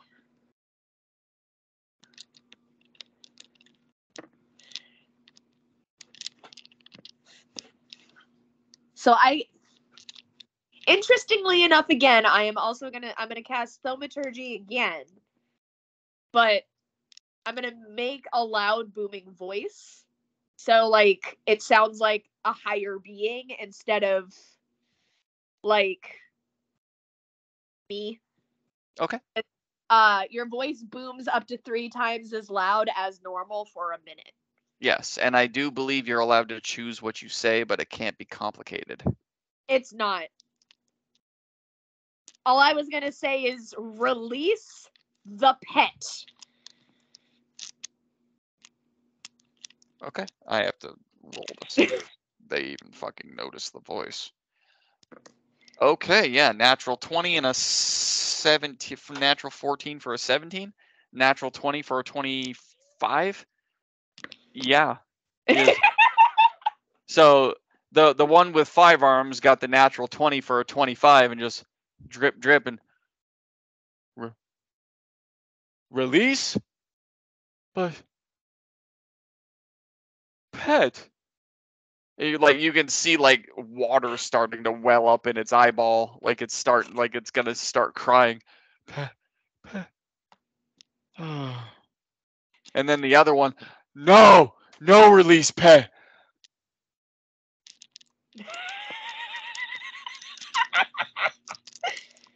And he gets up, like you can see like the 2 arms are up and wipes the bottom of its giant eye and just like and whisks its hand to the point where like the tears go far enough from the chair to you to splash on you.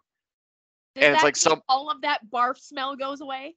No. I Damn. mean, but basically, it's enough water to feel like you're at a water park, but it does not flood the floor. Just this What big is eye. fine? So you're like, okay, now like the left side of you is wet, Oh, I got and, splashed at Splash Mountain. That's and what the other three arms grab the arms of the chair and get up, and this 16-foot fucking broad-shouldered creature just reluctantly starts to pet, pet, pet. Just walks over to the cage, rips the door off the cage, and meanwhile the other one is still, fascinated by my lanterns. and then That doesn't surprise me. rips the door off the cage. Go, pet. Go, go, go, pet. Just go, go. So, as I come So out of the cage, goes from crying, saying "Go, pet" to I'm gonna come out of the cage. I'm gonna hug its leg, and then I'm gonna head for the door. okay. I need. Because I felt bad I made him cry, so I hug his leg. Yes, I do need. I think it's a wisdom check for concentration. A wisdom check for concentration. Yes, because you're moving. So if you want the dancing lights to remain. Okay. That's a +3. Actually, hold on a second. Yes. Because you did thaumaturgy, then you did dancing lights, and then you did thaumaturgy again, Yes. which would immediately kill off the dancing lights. So we're gonna have to negate a little bit of this. Okay. So you did the thaumaturgy on the door, which woke them up. You did the dancing lights, which captured their attention. Then you did the booming voice of thaumaturgy again, which made all the dancing lights go away. Yes. You did capture the attention of one of them, of the big guy that did rip the door off. But now, as you're crawling out of the cage, the one that brought you there is going to get up, and these two are going to start arguing back and forth to each other. So I'm gonna run. I need a stealth check if you're trying to get out quietly, or a athletics check if you're trying to get out fast. Because they are now bickering back. Why are you releasing the pet? Who told you? That's mine. That's my. I don't know. Somebody told me to stop arguing with me. I'm bigger than you. And they just go back and Wait. yeah. So I still have thaumaturgy for an entire minute. Yes. I technically could repeat myself. Yes. So if you want, the voice is going to repeat and repeat and repeat, but the dancing lights that captured their eyeballs are gone. It broke the concentration when you did a different spell. Cantrip or not, it broke the concentration. Okay, that's fair. So you have it repeating release the pet, but the one with 5 arms that ripped the door off reluctantly and let you go is listening, and the other one's trying to argue. So that one isn't paying attention to the voice at all. Okay, so I will try an athletics check because I have a +1 in that. Okay, so you want to try to get out fast. Yes. Okay. See if the world allows me to get out of here. That's a dirty 20, my friend. That's a dirty 20. Okay, so you rush as quickly as you can from the cage, 30 feet over to the door, and it's locked. Fuck. But you're at the door. I'm And at they the are door. still arguing behind you, and that one's still sleeping on the bar.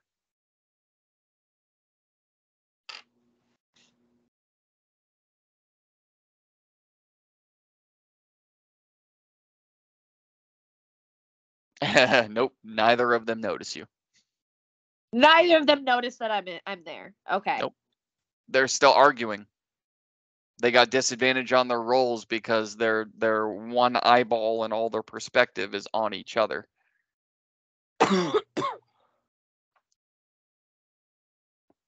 The one with the 4 arms, 2 of them grab the one with the 5 arms, and then the extra 3 on them grab him, so they start to grapple each other.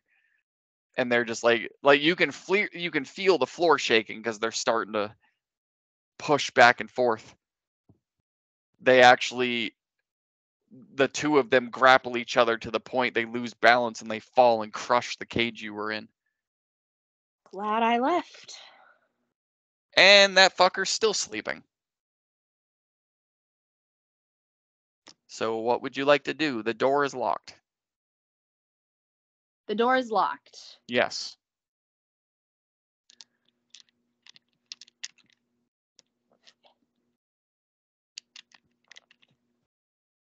Nope.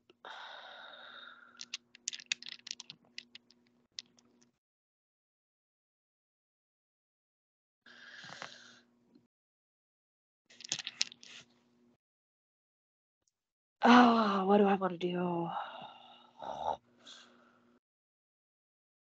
Can I make a perception check to see if there's anything that I could possibly hide in or behind until they were to, like, fall back asleep? Sure. Yeah. Cool. Because I know this is a very big room, Yes. but I'm It's trying to see if there is, like, an area that I can, like, hide. Sure. Okay. So I have a +3. That's an 8. No, you are so overwhelmed by the fact that you escaped the cage and made it to the door unseen, and now your plan worked to the point where it made these 2 fight and lose interest in you and perspective on you, and that one of them is still snoring through it all. But you're not able to make heads or tails out of anything. You see Okay. you see space going for what seems like forever this way, and space going this way. Only this way is the bar and the room that you saw him sleep, and then this way is the chair and a bunch of space behind it. But like being able to find a spot where you could jump real quick and hide, you're not able to really, because you're still like, shit, if they see me. So it's like nervous and scared and kind of proud of yourself at the same time.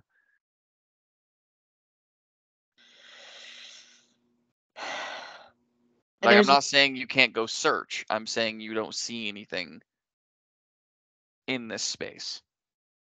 And there's no windows. No. Fuck.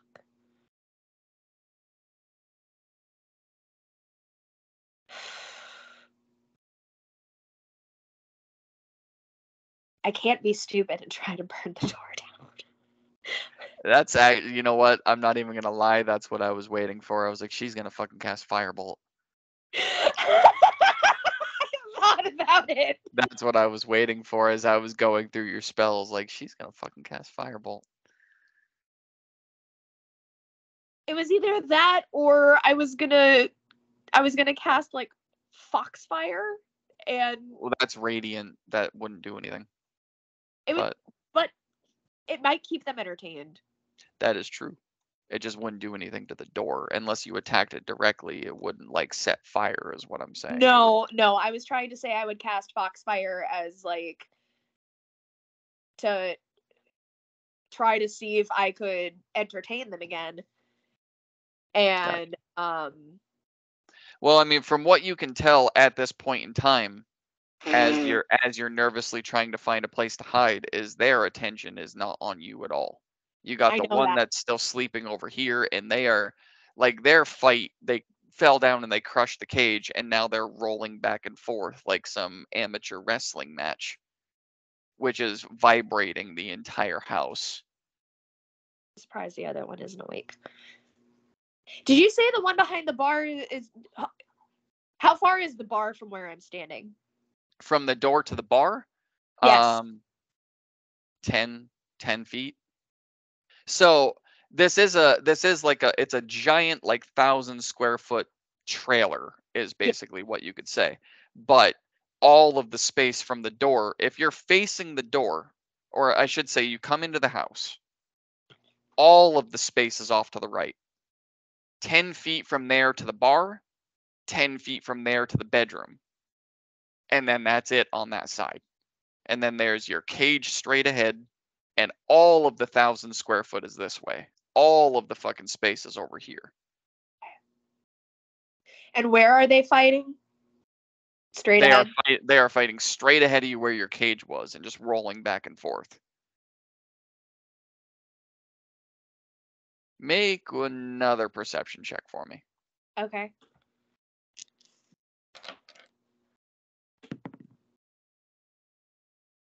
$14. Okay. So as you're watching them roll back and forth, trying to put a plan together in your head, what you do feel through the shudder of the floor is the house is starting to shift with them. Oh no. That's a bit horrifying.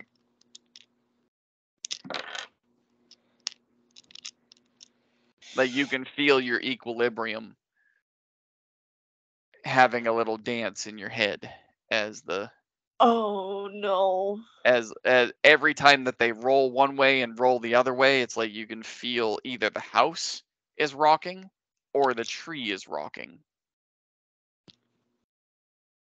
Because remember, not all of the trees are all the way up. Yeah. Most of the trees are where you're at 5. Because I did say you went all the way to the top, which was the 5th. So because you're at the top and that's what's happening here, and these giant creatures are fighting, it's starting to do this. Oh no.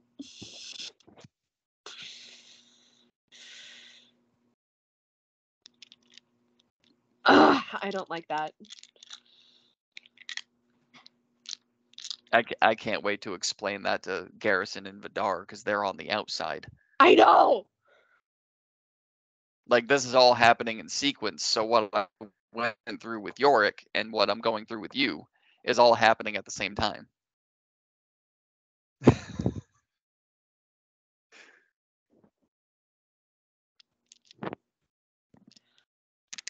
Oh, I hate to do this. I really don't want to do that.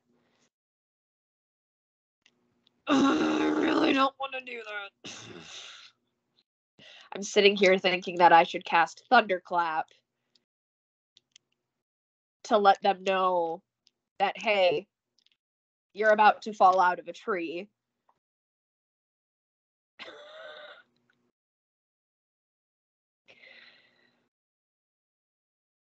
So believe it or not, the one that brought you there with the forearms is starting to get the upper hand. So the one that wanted to keep you in there and was pissed off that he released you now has the bigger one pinned to the floor with 3 of the arms and is just pounding and pounding and pounding. Okay, I'm gonna set the door on fire. Okay. I give up. I'm setting the door on fire. With firebolt? Yes. So I'm gonna take a couple of steps back so I don't burn myself. Yes. And it is a ranged spell attack, and even though it's a door, I do have to have you roll. I kind of was aware of the situation, but I got you. 19. Roll your damage. Which I believe is a D10. 2. Hold on. 2d10, yep. When you Oh, wait, reach 5th level. I'm gonna roll the damage on here because I don't have 2 d10s. Okay. Unless I'm Just stealing roll for it. D10. I was gonna say just roll a D10 twice or steal one of his. Oh god, D10. That's an 11. That's a D10. Okay, I'll roll this twice. That's Hold on. That is... That's a 6. And another 6. So 12? Yep. Okay. So you take a few steps back to avoid the back blast and point the finger right down to the base of the door at the bottom of the floor because you know that flames rise up. Yep. And it just bursts into flames. No. They don't give a fuck. He's still sleeping, they're still fighting. And Well, I'm gonna leave. that door goes up like a Roman candle. The problem that you now start to see is, okay, the door is going up. But now it's beginning to spread. Oops. And it doesn't spread along the walls, it spreads along the ceiling. Where the ceiling and the wall meet, that corner. Oops. It literally spreads right along there. Ever so quickly. And then begins to crest across the ceiling and down the rest of the wall as it just spreads. And that's Now my cue to run. I was gonna say, now you say you're leaving. How would you like to leave? Because everything in front of you is now on fire.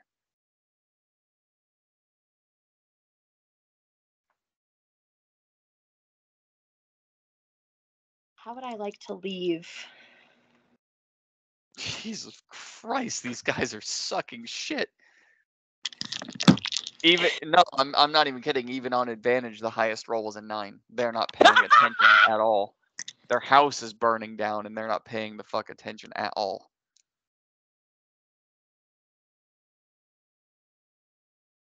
What do I want to do?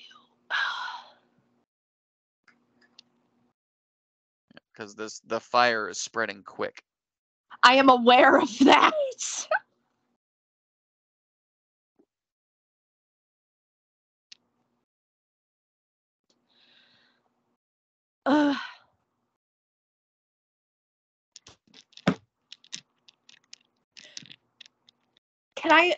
This is going to be really out of the box. I'm intrigued. What do we got? Can I cast my spiritual weapon and jump on it?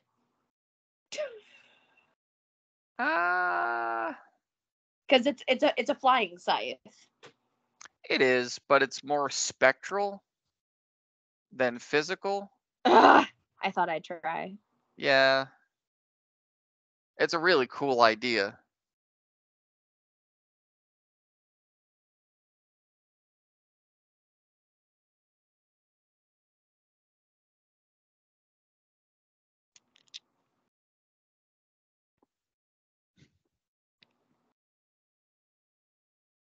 I can just imagine someone watching this. They're just like, come on! What are you gonna do? I don't know!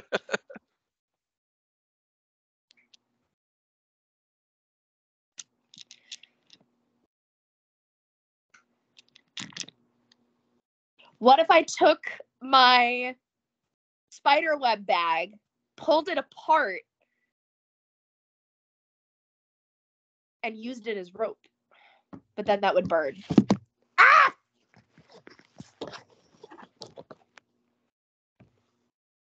Well, I mean, the issue is you set the door on fire, but it has not burnt away. And even if it does burn away, there's still fire now encasing the entrance to the building, and it's spreading around the house. I'm an idiot. So number one, you don't know if there's still a door there or not. And number two, even if there's not a door there, you're still jumping through fire. So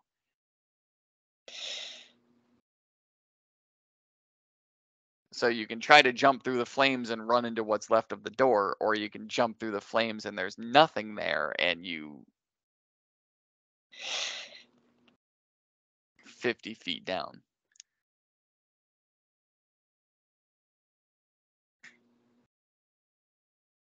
Well, more than 50 feet actually, but it's only a die of 6 of damage per 10 feet. I mean, it's not a big deal.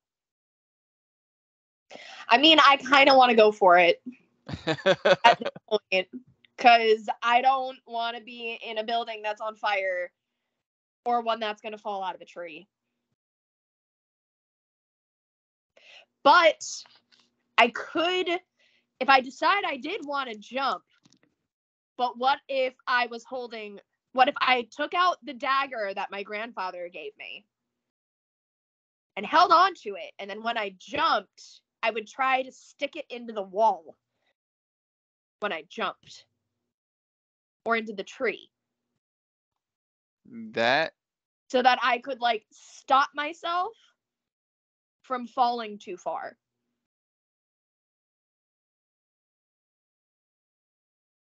is that what you want to do? Yes. All right. So give me, ma'am. Yes, sir. Let's see, athletics or acrobatics. It's up to you. I will do athletics because that's a +1. And an attack roll with your dagger. Attack roll with the dagger. Okay. Mhm. So first, give me the athletics. Yep. I'm just doing. Okay.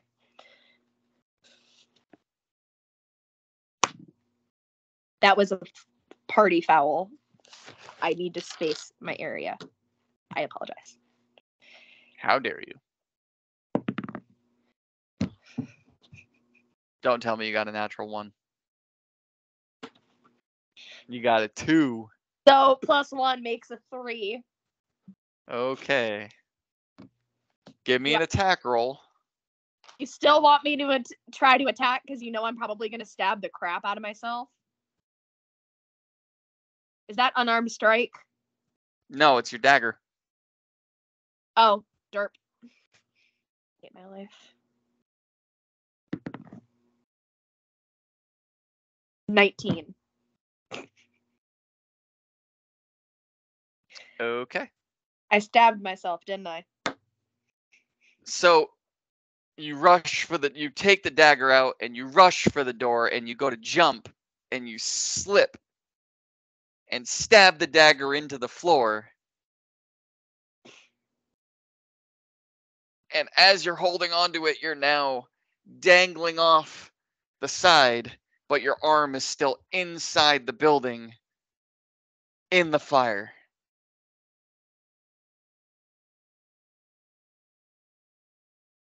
That would be 6 points of fire damage. Of course.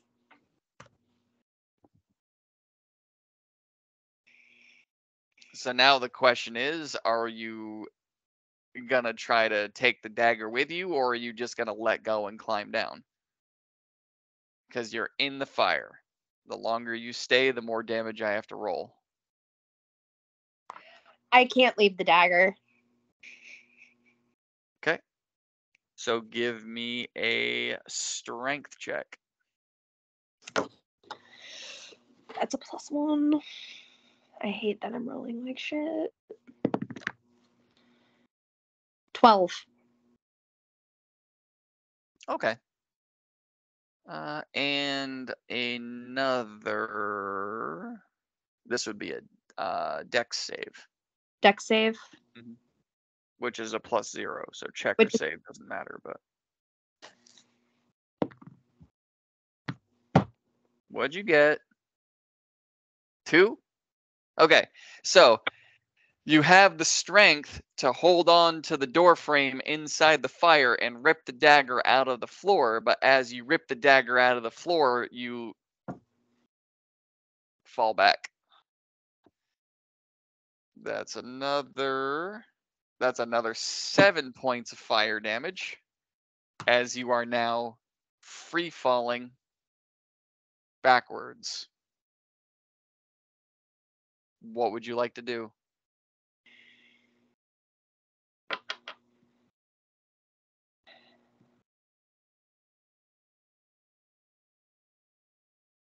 You want to try to stab the tree again? Yeah. Okay. Give me another athletics. Like crap. 14. Okay. So you are able to move your body to where it needs to be and stab. I do need a strength check though.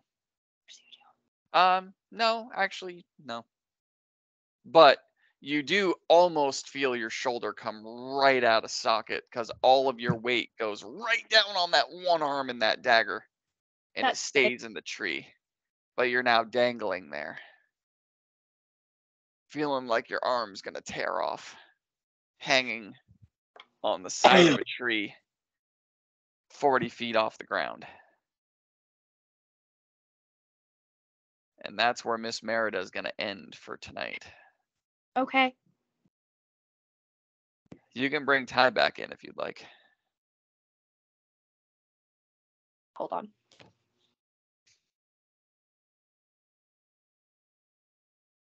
Why would you mute that? So I don't blow out people's eardrums. Who cares? I've been asked to call you back. Okay, that was very violent. Yeah, and I didn't put it on recording. You're welcome. Yeah, she muted it. And he's like, why'd you mute that? And I'm like, so I don't blow out people's eardrums? Headphone warning is a thing. I fell. No, your characters are not together. I just figured I'd call you back for the I final. fell. Oh no. I was gonna say, if the book pulled some shenanigans, then No, she did her own shenanigans. I did my own shenanigans and it was great. Yes. I broke out of prison. Oh, that's more than I did. I had an existential crisis over rice. Oh god. I escaped and now I'm hanging off the side of a tree while the house is on fire. Yeah. Well, it sounds like you had a fun time. Yeah. So Yorick, yours kept you inside the building where no one noticed, and hers now just caused a beacon for most of the city. Exactly. That was my entire plan. And now I can make it change colors and it'll keep them even more entertained. All right. All of the people that ended up in my cabin were idiots. Yeah. I liked that we did it this way. Just do me a favor. Don't talk about your stuff to each other. Okay. Just please. Okay. That way, because like when you hear about his or you hear about yours, it can be for the first time in game instead of. I like surprises.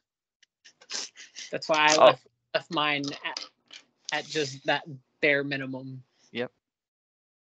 But even her telling you she's hanging off the side of a tree, that's nothing. No.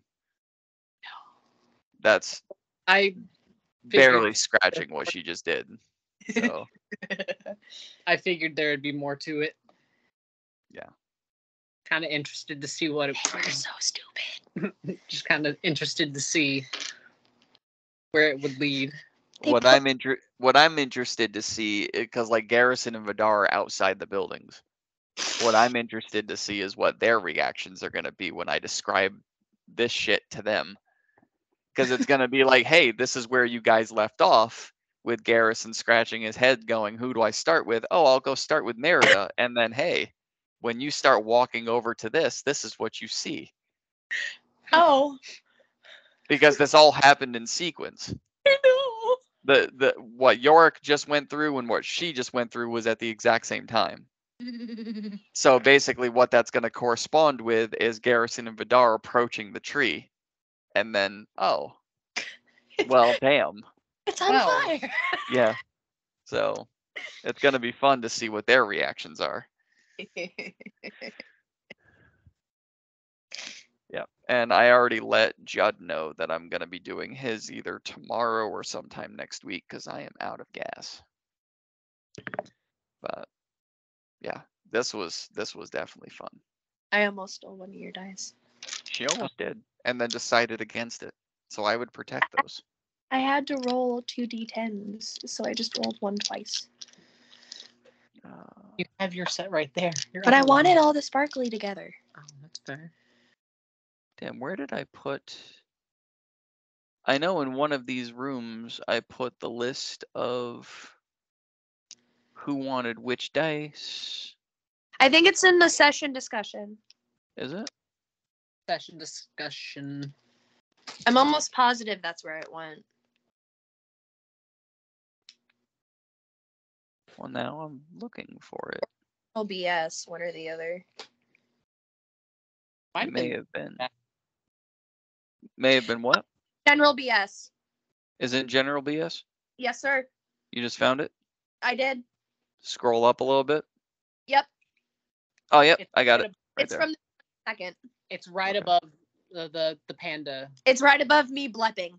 Yep, I got it. Because now what I'm going to do is put this into here. All right, so let's see. Custom dice. Campaign 1. Got that. And then we're going to do that. Need to know.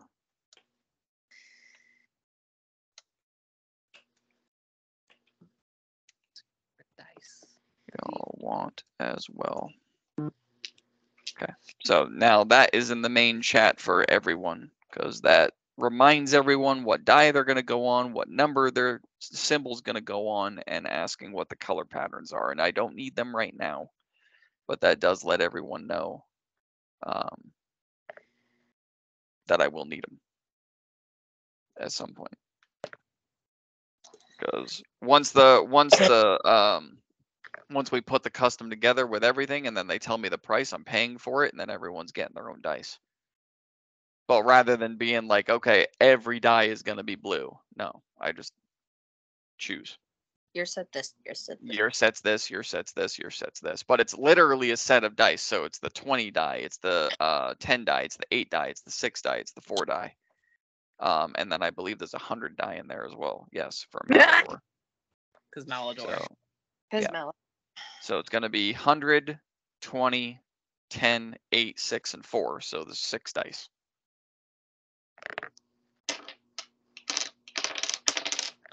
And everyone's going to have their own set.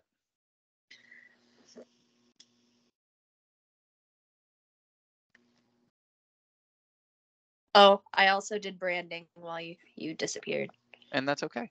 And then once everyone has their own dice, we can play. Well, not only play, but we can put them up for sale. Green and black. Fantastic. Look, see, he already knows. I mean, I kind of want like purple with black glitter, but Let's see. What is that word?